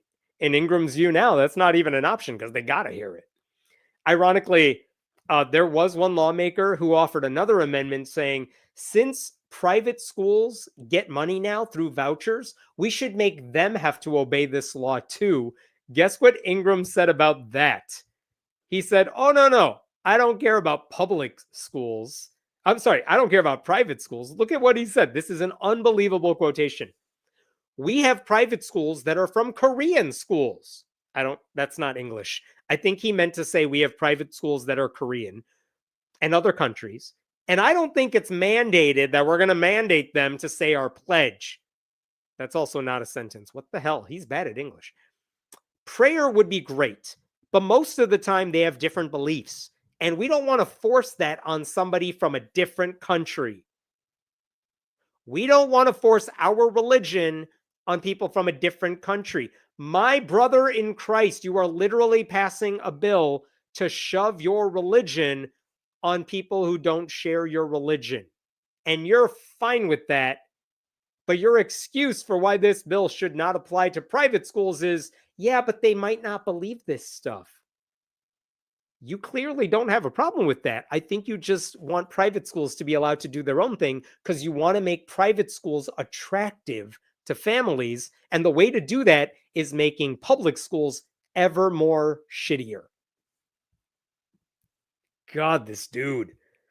And after all of this, you know what Ingram said about the accusation that he just wants to shove his religion down kids' throats? Because that is what he is doing. Here's what he said in response to all that. I'm not trying to cram religion down anyone's throat or make it to where they're mandated to do anything. My dude, have you read your bill? A lot of times, kids don't have the option to pray, and they don't know what prayer means. They don't have the option to pray. They always have the option to pray. They can pray anytime they want, silently. They can even do it publicly, loudly, before school, after school, during lunch if they want to. And what is they don't know what prayer means. What kids don't know what prayer means? Do you remember last year Ingram was like, some kids don't know what flag means. I promise you, the kids in Alabama are not as dumb as you are. And if they got a good education, they would be even better. This guy is awful. Like, there's nothing ethical about any of this. There's nothing legal about this. This is a constitutional crisis waiting to happen. And it's a problem that Republicans want to create because the alternative would be actually trying to improve public schools in any meaningful way. So here's what happens now. This goes to the state Senate. They have to pass it. Then the Alabama governor would have to sign it, and then it would go in front of voters because this would be a constitutional amendment. But just to state the obvious, schools are not clamoring for this. This would only create more problems, not fix any of the existing ones. Because all this is a desperate attempt to shove Christianity into classrooms by wasting everyone's time and alienating a large population of students. By the way, in case you're wondering, Alabama is ranked about 45th in the nation when it comes to education. And these people will not rest until that number sinks even lower. What questions we got here? This is why public schools don't have money, because all the religious schools take it all. It's not even a joke. That is what is happening with voucher programs in states where they are allowing public funding to go to private schools, usually private religious schools. It is a disaster in every state where it's happening. They are having holes in their budget because private schools are now stealing all that money. It's awful. I want to see what happens when a Jewish student does a prayer in Hebrew. I would too. It's not going to happen because there's no way they would allow that sort of thing to happen, even if these prayers are student-led and student-initiated. Because if you open the door to a Jewish student saying a prayer in Hebrew, that opens the door to a Muslim speaking and a Satanist speaking and an atheist saying something actually worthwhile but not religious. I heard that Florida is going to teach high school students about communism. Try and tell them how bad it is. In some countries, kid, they get They already get healthcare for free because they pay their taxes. Can you imagine how horrible that would be? Yeah, good luck with that one. All right, let me jump to another story here.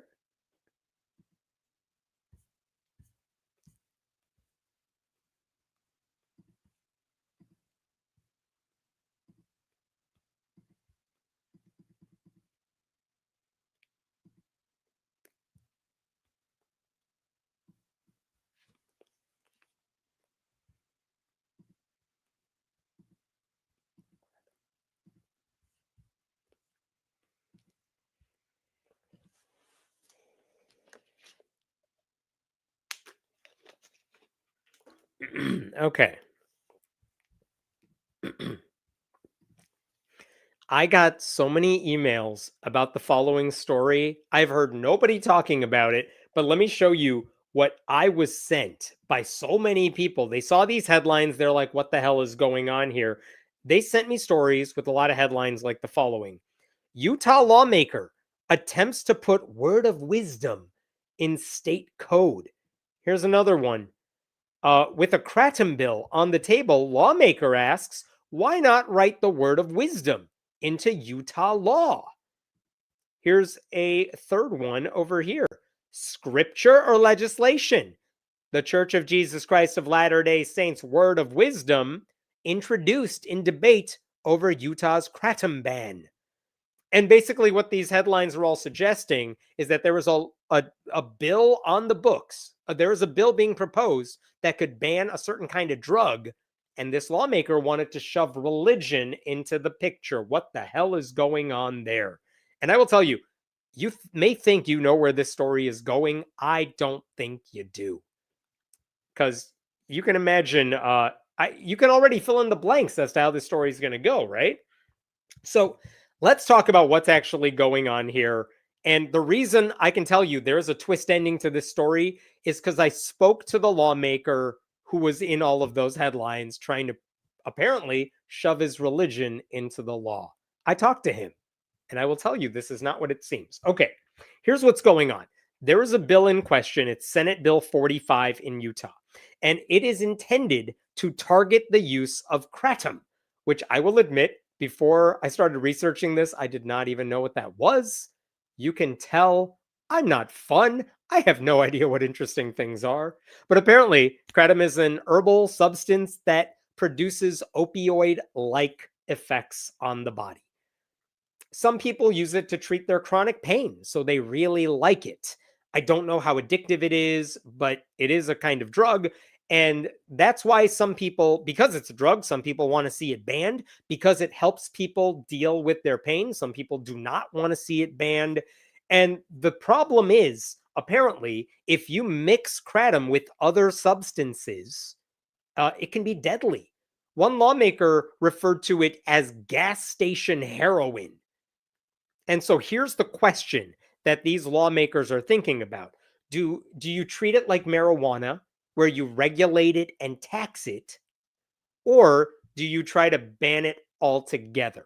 And that's what they were discussing in Utah, because apparently in Utah, there are a number of businesses out there, a lot of them, that produce this drug that apparently helps a lot of people deal with the shit they got to deal with. So this is the question, because if you ban it, all those businesses are going to have to figure out what else to do. And so the solution in Utah, I'm cutting to the chase. Here's what they ended up deciding. The solution they had is we are going to ban concentrated kratom extracts while allowing whole leaf or pure leaf kratom products to be permitted in certain situations. Like they're basically banning the worst kind, the worst version of this drug because there are no medicinal benefits to that one, but they're allowing a certain kind of it to still be sold in certain situations.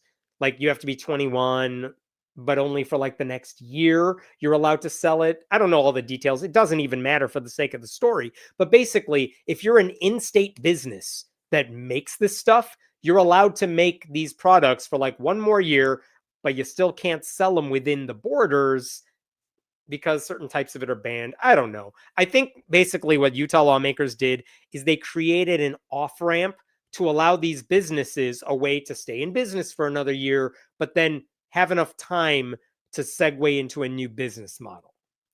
Okay, the point is, before they settled on that compromise, when the bill was up for debate recently, a Republican lawmaker named Matt McPherson, he tried to suggest an amendment because he thought this whole debate about whether we should ban certain forms of this substance and we should tax and regulate other kinds of this substance, he thought that was ridiculous. And he suggested, why don't we just get rid of this entire long bill that tries to play whack-a-mole, that's a phrase he used, that tries to play whack-a-mole with different variations of this drug. Why don't we substitute the word of wisdom, which is the Mormon Church's text that basically says you have to abstain from tobacco and alcohol and hot drinks like tea and coffee. You know how Mormons are not allowed to drink coffee? It's because of the word of wisdom. So he literally said this, and I am going to share with you the actual way he said this. This is Matt McPherson, a Republican. So there's been a great amount of discussion here about the dangers of kratom, for example, the number of deaths. Kratom's been sold in this state since 2014, before it was regulated. We started regulating it in 2019. And as the good sponsor pointed out, most of the deaths from kratom have only occurred recently, mostly due to the synthetic 7-OH that has been proliferated, and it's bad stuff. We need to get rid of it. I'd also like to point out that in this state, in a far greater degree, we have massive numbers of individuals, let's say in this state, that consume alcohol. I think about a quarter of the state of Utah consumes alcohol. And the number of deaths related to alcohol far exceed the deaths in kratom. It's a very enticing product to minors as well, and it's been a big problem. And in fact, it contributes to many of our road accidents. Estimated that 30% of all of our violent crime comes from alcohol consumption. Also estimated when you look at the homicides, suicides, domestic violence, child abuse, and the amount of those cases that include alcohol consumption, I think we can all agree that this is a significant public health risk.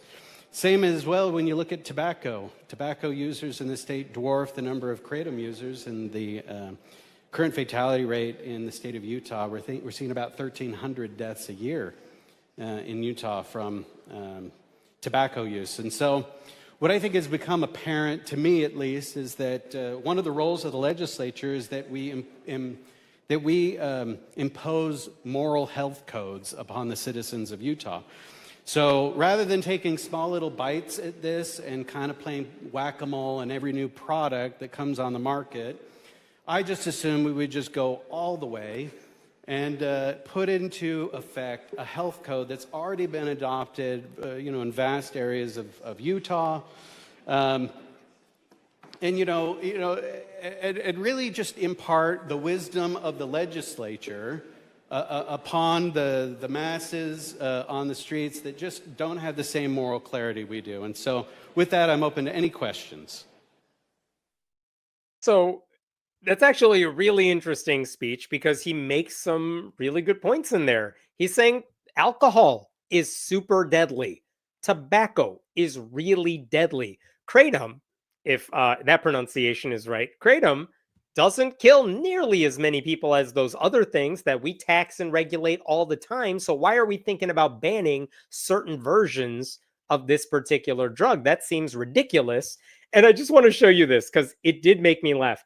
This is just a little screenshot of the bill that was on the table. And I'm not reading this all. If you have a chance, pause your screen and look at this bill. This is just a small glimpse of what the kratom bill looked like, where they are really trying, especially if you look like right over here, certain types, look at line 138. If it doesn't contain this particular chemical, then it's okay or not okay. Like they're really granularly going through which forms of this drug are acceptable or not. And then let me show you what McPherson was suggesting. He crossed out the entire text of the bill and wanted to substitute it with this. And this is basically straight out of a book that is attributed to Joseph Smith. Um, this is from Joseph Smith's 1833 Doctrine and Covenants book. But this one is just amusing. A word of wisdom for the benefit of state residents. The Joseph Smith version says for the benefit of saints. But this guy's trying to secularize what Joseph Smith said. A word of wisdom for the benefit of state residents. What does it say? It line 26 there, that inasmuch as any individual drinketh wine or strong drink among you, behold, it is not good, only in assembling yourselves together to offer up your sacraments. Strong drinks are not for the belly, but for the washing of your bodies. And again, tobacco is not for the body, neither for the belly, and is not good for individuals. And again, hot drinks are not for the body or belly. Just quoting Joseph Smith to say, listen, man, we're in Utah. There's a lot of Mormons out here who think this is good material. Why don't we just implement this thing and call it a rule, and we'll just ban all the bad things altogether? Isn't that a smarter way to do business than trying to play whack-a-mole with different forms of different drugs that we are talking about, even though alcohol kills way more people than the drug that we're talking about here, even though tobacco kills way more people, and you guys are fine with that? The thing is, I don't think a lot of people got the joke because he wasn't saying it sarcastically. He wasn't winking his way through all of that. I showed you those headlines from the beginning of this story that suggested that a lawmaker wanted to implement the word of wisdom in this, implement Mormon scripture into the law. Actually, according to one news website, this is, quote, the only time in recent memory that a lawmaker has proposed inserting scripture into state code. But the thing is, McPherson is not seriously trying to do that. He's just trying to make a point about the hypocrisy of any lawmaker, not even Republicans, just any lawmaker trying to say certain drugs are okay and not okay, but certain versions of it are okay or not okay. And he just thinks that's ridiculous. Like, let people decide what's good for them. And if you want to go after deadliness, there are other drugs that are allowed in Utah that no one has any problem with. He thinks that's hypocritical. And in fact, when one of his colleagues, a state representative named Katie Hall, she spoke out against what he just did. And I don't know, when I heard her speech, she's very much like, dude, not now. You're not funny. Here's what she said. While I really do love the representative from this West Valley area, and I appreciate the lightheartedness of this. To me, I'm sorry, this isn't a lighthearted issue. Until you've had to see opioid addicts at work and how their addiction affects everything in their lives, including the pain control that they have when they're going into surgery, including the withdrawals that they have, including having to be on other opioid drugs to stop the pain that's happening when they're addicted. I don't think you understand it. It's different than alcohol. It's different than tobacco. It's an opioid. I fully reject this. Thank you. She seemed genuinely mad at what he was trying to do there. But again, I don't think these two disagree on any of this stuff. By the way, one state senator, Mike McKell, who also sponsored this bill, he said the situation might be, quote, a little weird. But even he was like, I think it's good to have levity up here. We need to have levity. All right. So McPherson, because that representative I just showed you is a friend of his, he did respond by basically saying, I do take all of this seriously. Let me share. And this time he was a little more blunt about what he was trying to do. While I tried to be very, direct in my presentation, I tried to make no light of the underlying discussion. And I am trying to bring up what I think is a good discussion about the direction of this legislature, the actions that we've taken in previous years and in this year as well. And I just asked the body one rhetorical question. When we are talking about alcohol and tobacco and other items, we currently, what we do with these products is we regulate and we tax. So I asked the body to ask yourself, for far more dangerous products that have far greater effects on the totality of the state, why is regulation and tax the appropriate way forward, and why is ban the way forward on other products? And with that, I conclude. All in favor say aye. Aye. Any opposed? No. Rule that motion fails. That vote was for McPherson's amendment to replace the bill with the Mormon word of wisdom. So they shot it down. But I think he did ask a really fair question, which is, why are we allowing more dangerous drugs to slide, but we're trying to ban certain versions of this drug? No one wanted to answer that question for him. And I will say, look, I don't really have a strong position on this particular bill. I do think it makes a lot more sense to regulate and tax any drug that might alleviate pain for people who suffer.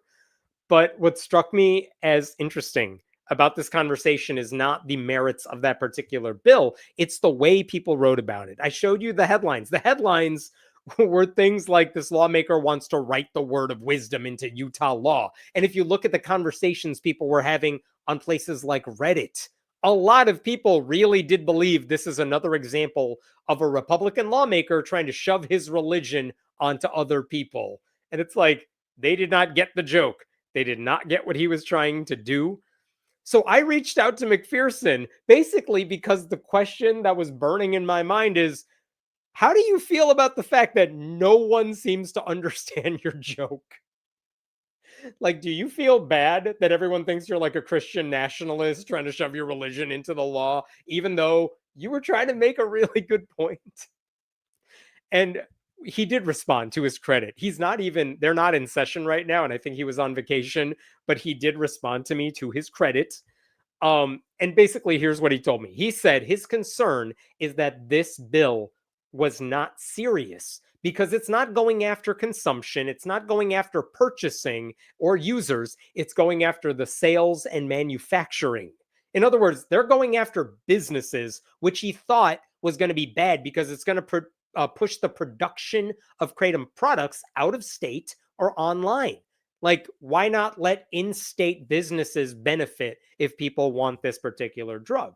He told me it was nothing more than, quote, pointless legislation that makes some people feel good. And in his view, synthetic kratom needed to be banned because it had no beneficial use, but he felt everything else should be regulated and taxed. For what it's worth, he voted against the final version of the bill, but he was totally outnumbered by everybody else. As far as the religious joke went, he said he didn't really mind all the misleading coverage because his point that he was trying to make, he thought it was like an inside joke for himself and everyone in the legislature. And even the representative, the Katie Hall, whose clip I played for you, who spoke out against him, he told me Representative Hall was aware of the substitute. She was aware of the bill he was trying to share here and laughed heartily when I first showed it to her. But she asked me not to run it because her legislation and position on the issue was serious. She played her role appropriately, and it had the intended effect during the floor presentation. So no hard feelings against his friend for basically trashing him on the floor. He did say he considered it a small victory that some kratom manufacturers in Utah will be able to continue working for at least the next year before the law forces them to shut down or move out of state. That's a small victory for him, though he doesn't think it's a good idea to push them out altogether. So just to the point, to bring it back full circle here, this is not some creeping theocratic plot to shove the Book of Mormon into Utah law. It's more like evidence for a very lazy, clickbaity media ecosystem. And it is kind of unfortunate, I think, that the very legitimate questions that McPherson raised didn't get more coverage. So I do understand that he was trying anything he could to get the attention on his very real question, even if the strategy may not have worked. So sometimes the spectacle becomes the story. All right, I will stop there. I don't know if that's going to blow up into a bigger story, but I wanted to bring it to your attention before the lie spreads. Don't ban things. Educate people. Let people decide with all the information available. I like that first option, but the last two sentences there sound very much like the anti-vax arguments we tend to hear. That I've educated myself on vaccines, and that's why I don't need them. Like, no, sometimes you got to force people to do the right thing because you can't trust them to do the work themselves. But these are not synonymous situations, so I hear what you're saying. This reminds me of enhanced penalties for crack during the early years of the war on drugs. Yeah, if you're punishing certain types of the drug, I mean, people will find a way to do it. You're better off just giving them versions that they can do and figure out a way to make it as safe as possible. Did the unrevised bill pass? Yeah, whatever version of the Kratom bill passed was not the one that included the word of wisdom. It's the version of the bill that had a lot of very specific nuance about what was allowed and not allowed. A lot of supplement manufacturers in Utah. Is that right? I did not know that. I will take your word for it. All right, I got a couple more relatively quick ones for you. One of these is, give me a second here.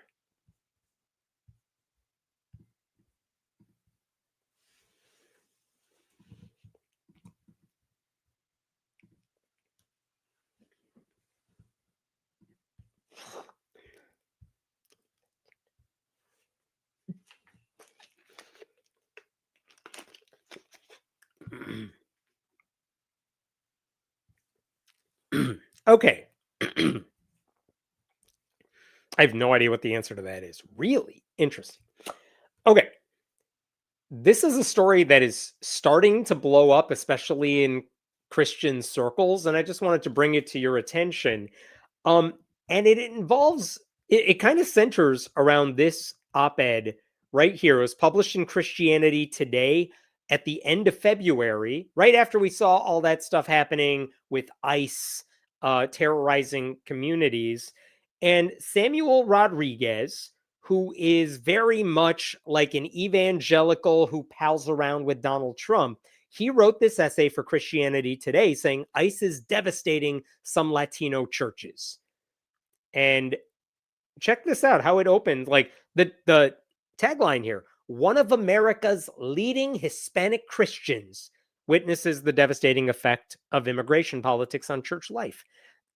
And basically what Rodriguez was saying here is because ICE is going after Hispanic communities with no particular discernment for who is committing crimes and who is just here and working their entire lives, like those are not bad people, and yet ICE is trying to deport them.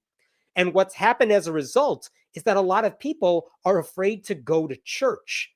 A lot of Latino people are afraid to go to church because ICE could just raid their churches because they know people are congregating there literally and drag them out and deport them for no good reason. And this was devastating a lot of churches in heavily Hispanic communities. It's a really big deal. It is hurting those churches. And a lot of times the pastors of those churches have said to their congregations, don't come to church. It's not safe here right now because ICE is on the loose.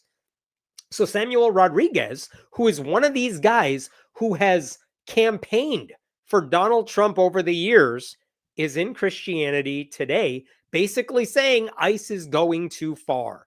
And I'm not reading this entire thing to you, but look at this. The Latino church is hemorrhaging, and the cause is increasingly clear. Pastors repeatedly told me the same story. Families staying home, parents afraid to drive, elderly members afraid to leave their neighborhoods, small business owners closing early, mothers sending their children to church unsure whether they themselves would be able to return home safely. And yeah, that is the sort of terrorism caused by the Republican Party's ICE goons. And it's about damn time someone like Rodriguez acknowledged that. And this is what Rodriguez said ICE ought to do. Immigration and customs enforcement should operate with clear targets and disciplined focus, pursuing those who pose real threats and leaving everyone else alone. A targeted, surgical approach would restore trust, protect communities, and avoid unnecessary collateral damage. Okay, I don't necessarily disagree with any of that. That sounds like a sensible thing to say. And I will jump right here to the very end of his article. This is what he says at the end. Right now, the Latino church is sending a clear and painful message. We should listen. And look at the biography Christianity Today included here. Samuel Rodriguez is the lead pastor of New Season, a multi-site non-denominational church based in California, and president of the National Hispanic Christian Leadership Conference, which represents millions of Christians worldwide. Also some other bullshit. Okay, here's the thing. That essay makes a lot of sense. I'm kind of glad Christianity Today, which has an audience of evangelical Christians, published that, because that's kind of what liberals have been saying this whole time. You're not going after the bad guys. ICE isn't getting rid of hardcore criminals or anything like that. They're going after our neighbors. They're going after people who are part of our community. And they're doing it because they have like quotas that they just have to get rid of certain amounts of brown people. And so they're just terrorizing communities that are known to have large proportions of black and brown people. So yeah, good for Samuel Rodriguez for saying all that. But here's where things get weirder. Because guess what Samuel Rodriguez posted a week after he wrote that essay? A week after he wrote that essay. This is what he posted actually, I'm going to come back to this in a second. I'm going to address this one right now. The Latino church. I don't like this. I assume you mean wording. It's giving segregation in churches. Here's why I think that's the wrong way to think about it. It's just reality. There are churches where Hispanic people go, maybe because the sermon is in their native tongue. That makes sense. There are churches that African Americans go to predominantly because the pastor addresses topics that meet their needs.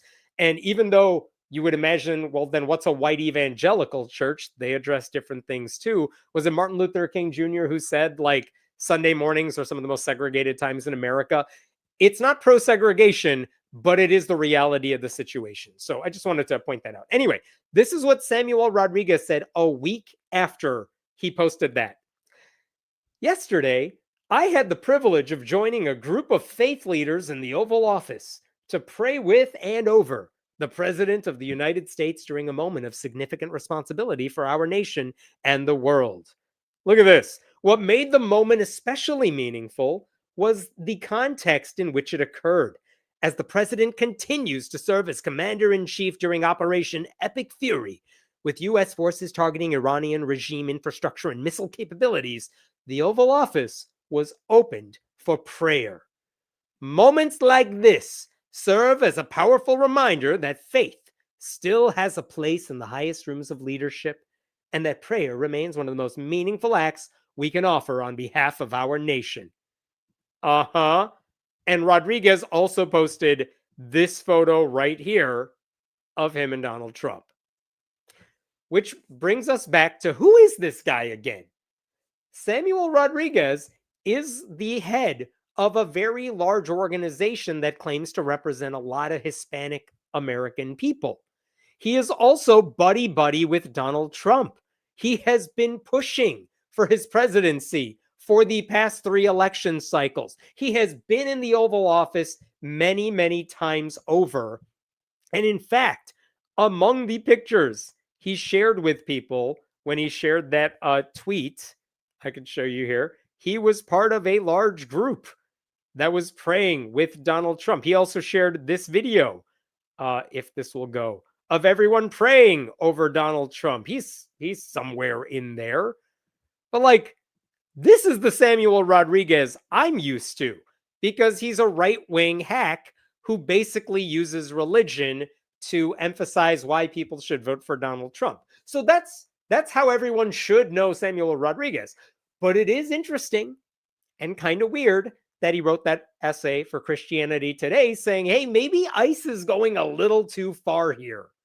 Because after years of simping for Donald Trump, maybe some Latinos are going to him and saying, my dude, you work with this guy. You are close to Donald Trump. Why don't you actually say something useful to him instead of praying over him? Like when you're in the Oval Office, are you saying, hey, Trump, stop sending ICE to terrorize my communities? Or are you putting your hand on his shoulder and praying that he can kill Iranian schoolgirls? Which one is it, Samuel?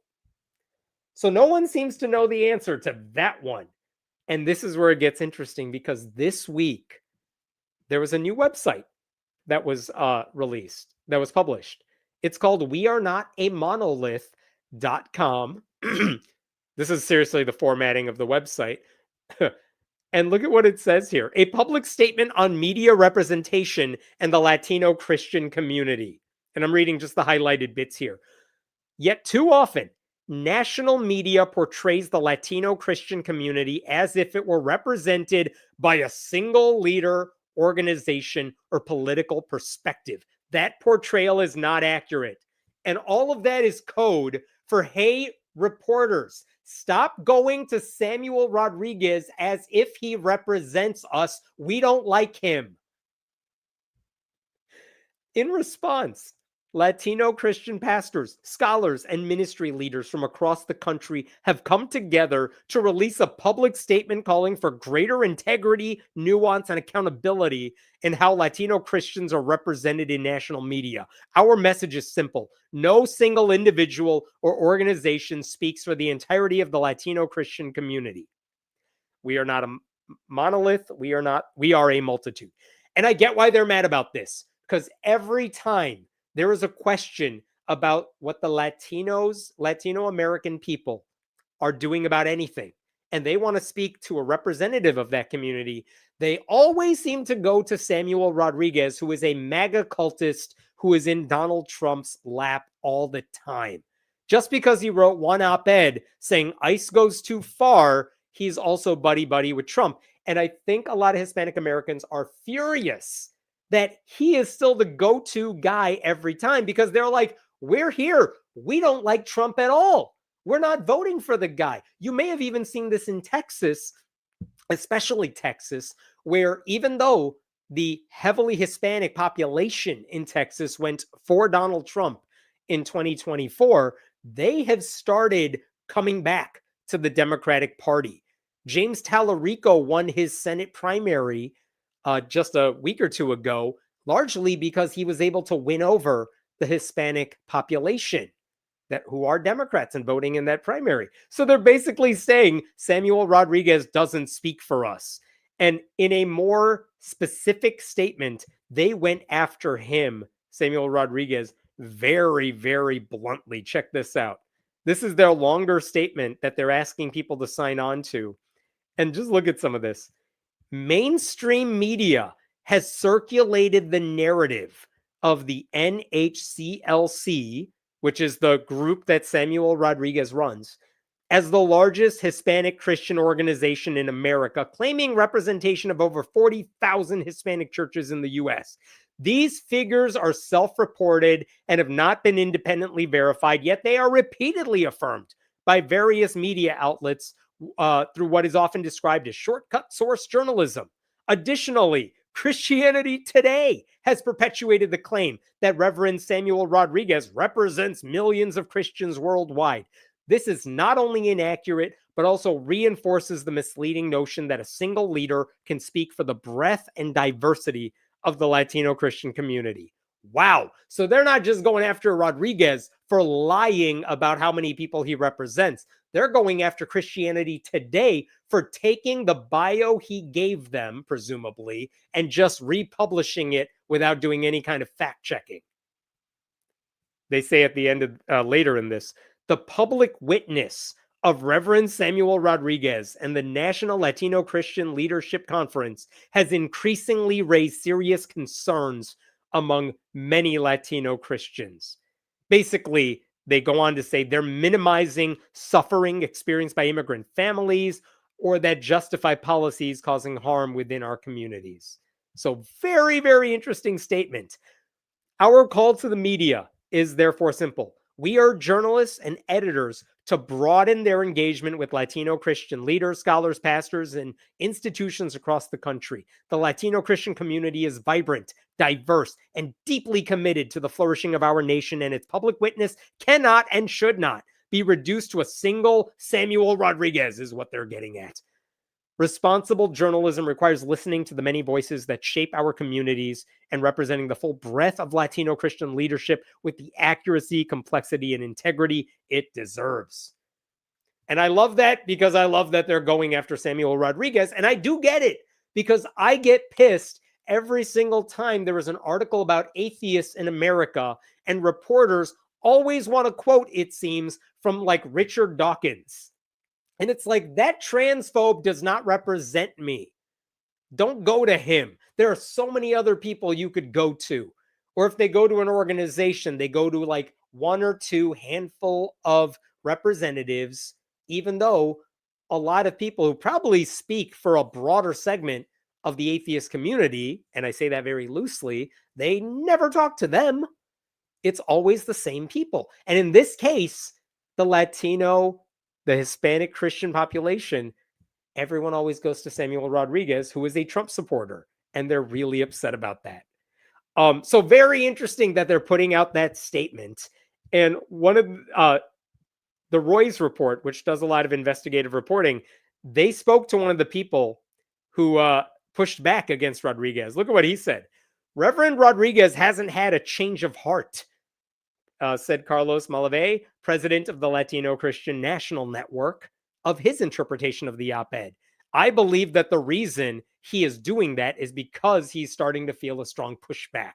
That's in response to the Christianity Today essay that Rodriguez wrote. And look at this one too. This is interesting. The Internet Archive shows that the NHCLC's website claimed a membership of more than 40,000 churches as late as October of 2020, and a press release from last fall said they represent tens of thousands of Hispanic evangelical churches worldwide. So they are still perpetuating this claim. On Tuesday evening and on Wednesday, the website has showed error messages and has been inaccessible. A spokesperson did not immediately respond to a media question about what caused the website outage. So maybe they're now revising their numbers to say, all right, we don't represent everybody. This is also interesting. One statement said that the biography was accurate. This is something the group has sent to media. While it's impossible to know exactly how many Hispanic evangelicals share our biblical perspectives, we are confident that we represent the views of most of the 7 to 9 million Hispanic evangelicals in the United States. Sure you do. That's not true at all, though, because surveys, as this next paragraph shows, a lot of surveys show that the group is very complex. They're definitely not monolithic. So, infighting there is very interesting. And I think the broader Hispanic community is just mad that the one MAGA cultist gets all the publicity as if he's their only dude. Rodriguez said he has not read that statement that I just shared with you. He said he has not read the letter yet as of Tuesday afternoon, but that criticisms of him were motivated by personal animus and jealousy.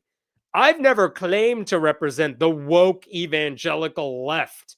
It's just a family conversation taking place, which shouldn't take place publicly. Two things about that. Why shouldn't it take place publicly?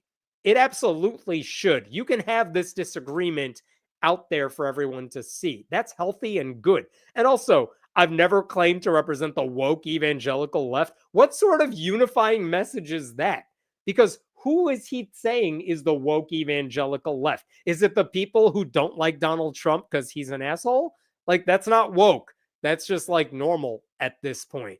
So again, Rodriguez, the second he actually has to defend himself, he shirks away from responsibility. He refuses to admit, okay, maybe my allegiance to Donald Trump doesn't make me represent how everyone's feeling right now. But anyway, I love that fight is happening. I love that Samuel Rodriguez is getting taken down a peg after over a decade of him shilling for the worst human in the country. and we'll see where it goes. We'll see if any journalists actually care to listen. Yeah, I just wanted to bring that to your attention. What questions we got here? So Mr. Rodriguez is trying to be a cult leader. I mean, spokesperson for this community. I won't even say he's trying to be a cult leader, but it is to his benefit to say, I represent Hispanic Americans as a pastor myself. And if any of you want to know what any Christians are thinking, Hispanic Christians are thinking, just ask me, because my views represent their views, which is a very easy thing to say because it's a very easy way for you to pretend your views are how everybody feels. Again, that is like Richard Dawkins saying, I'm a man of science, and therefore my views on trans people represent what all atheists think. It's simply not true. And if you actually heard anyone doing that, and him saying that, he has not, but I'm saying if you heard that, I think you would have a right to be angry about it too. Tell ICE that on Sunday it's a sin to work, that they can only focus on the Bible and God. My dude, if ICE touches the Bible, I assume their hands will burn. Evangelical left? That's kind of breaking my brain to put those ideas together. I will say there is an evangelical left. There is a religious left, just like there's a religious right. Tallarico is on the religious left. William Barber, is he in North Carolina? He's on the religious left. There are people who use their faith and use it to promote progressive policies. And you don't have to agree with their religion to say, you know what? If that's what it takes for you to rally your community together and get them to vote in a sensible way, you do that. I will work on other people.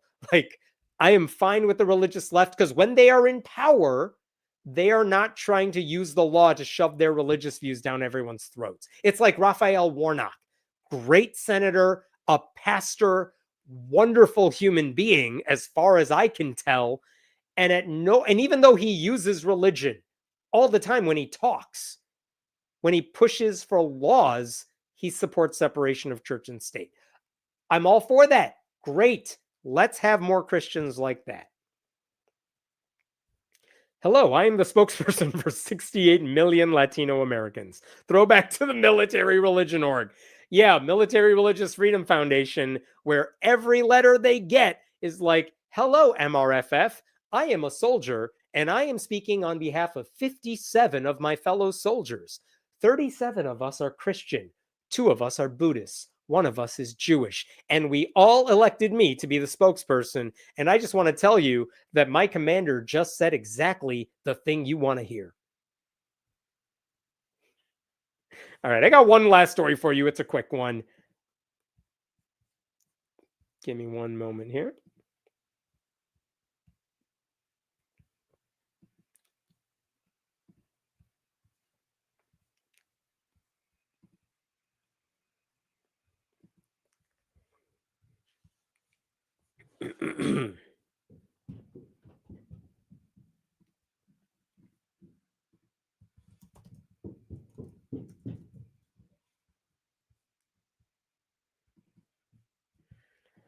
Okay.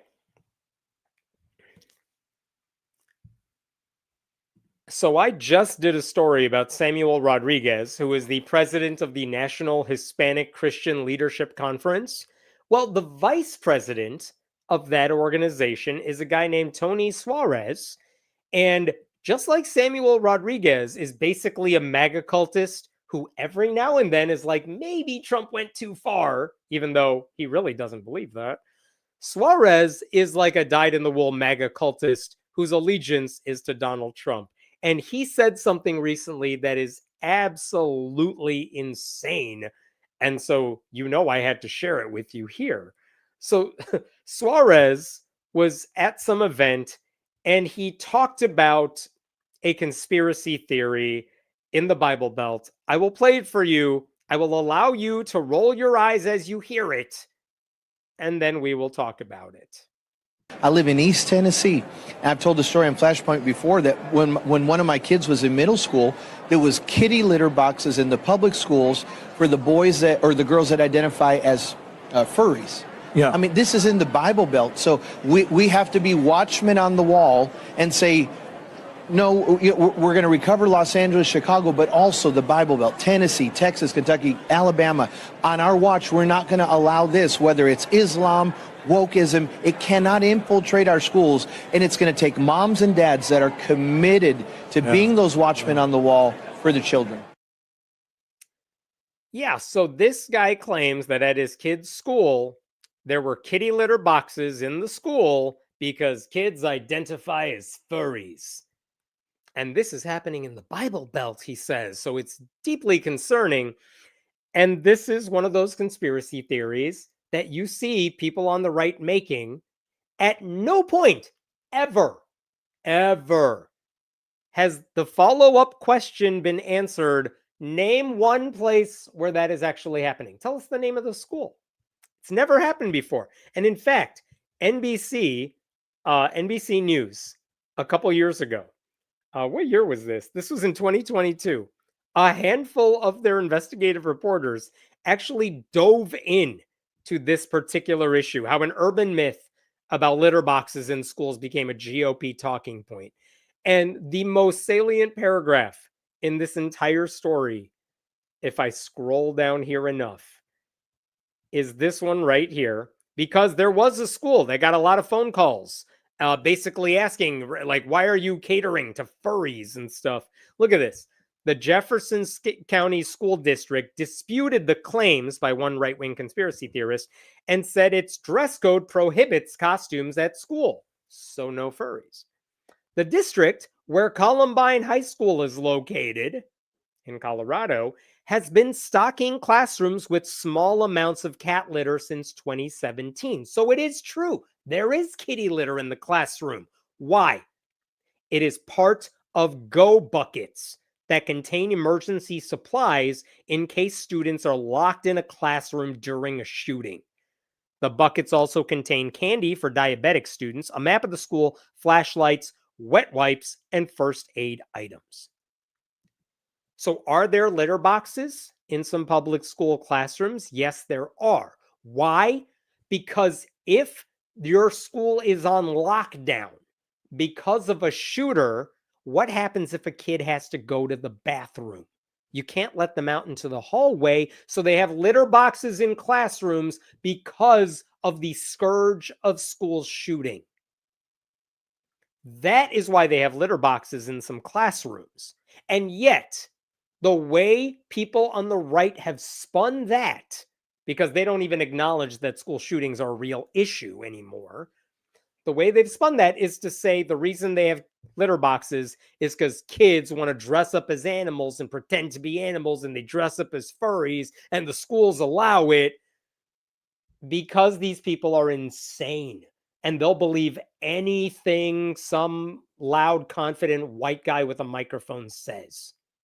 And here is Suarez absolutely saying, yeah, this happened in my son's school. They allow furries in the Bible Belt, because he's insane as well. And he does no fact checking. No wonder hundreds of Hispanic American pastors are like, stop citing Samuel Rodriguez and his buddies at this group because they don't represent us. If you want to hear what Hispanic pastors are saying, don't go to the conspiracy theorists. Talk to us who actually have grounding in reality. By the way, Right Wing Watch got that clip, and they also have written other articles about Tony Suarez. Tony Suarez celebrates that Christian nationalists have saved government from the fires of hell. Yeah, thanks, Christian nationalists. There's one more that's also disturbing, and this is from last year. Check this one out. Tony Suarez and Hank Kunneman say Christians must completely annihilate the Democrats, and not even in a fun little rhetorical way. Look at this. Suarez says, there's a story in the Bible where the Lord told King Saul to completely annihilate, to kill the enemy, and he let some live. Suarez said, I'm not calling for violence necessarily, but like sometimes. But we conservative Christians, we're at a moment in history where we can really win this thing. We need to win the war. So he's using violent religious imagery to say that it might be legitimate to completely annihilate, to kill people on the left. I mean, he's not calling for violence necessarily, but if Trump calls for it, why not?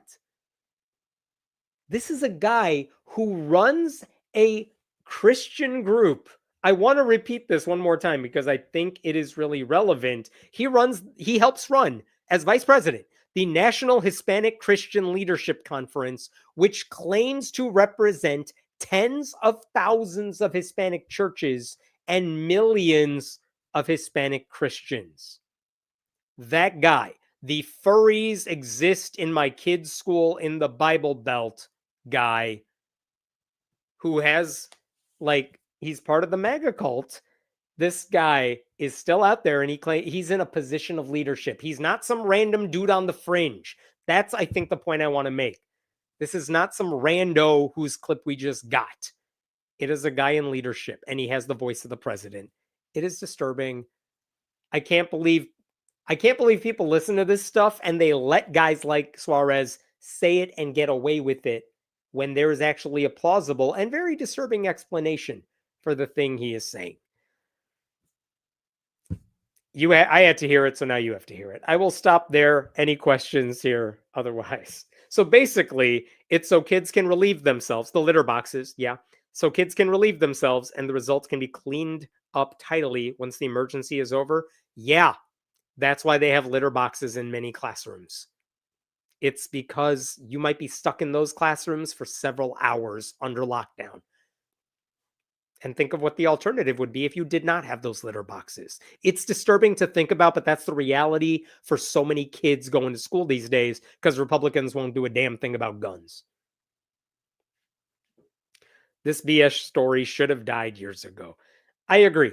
But on the right, all they have are conspiracy theories because reality doesn't fit their narrative. What's the Stephen Colbert line? Reality has a well-known liberal bias. So they need to traffic in conspiracy theories. It's all they have. Why would you dare take it away from them? As a furry, I try to make shit up about these assholes too, but they keep doing the things I make up. You see, conspiracy theories raised by furries are generally true because, yeah, nothing is stranger than facts on the right. I mean, it's appalling what people have to deal with. All right, I think we're done. Thank you all for sitting through. Thank you for joining. Listen, go follow me on all the socials. I'm trying to do the vertical video thing now. Go to friendlyatheist.com to read the newsletter. I appreciate that. You can subscribe for free. Go support the channel at patreon.com/Hemant. Thank you so much to Den for helping with moderation. Be well. I will see you next Thursday night. And yeah, have a good, safe weekend.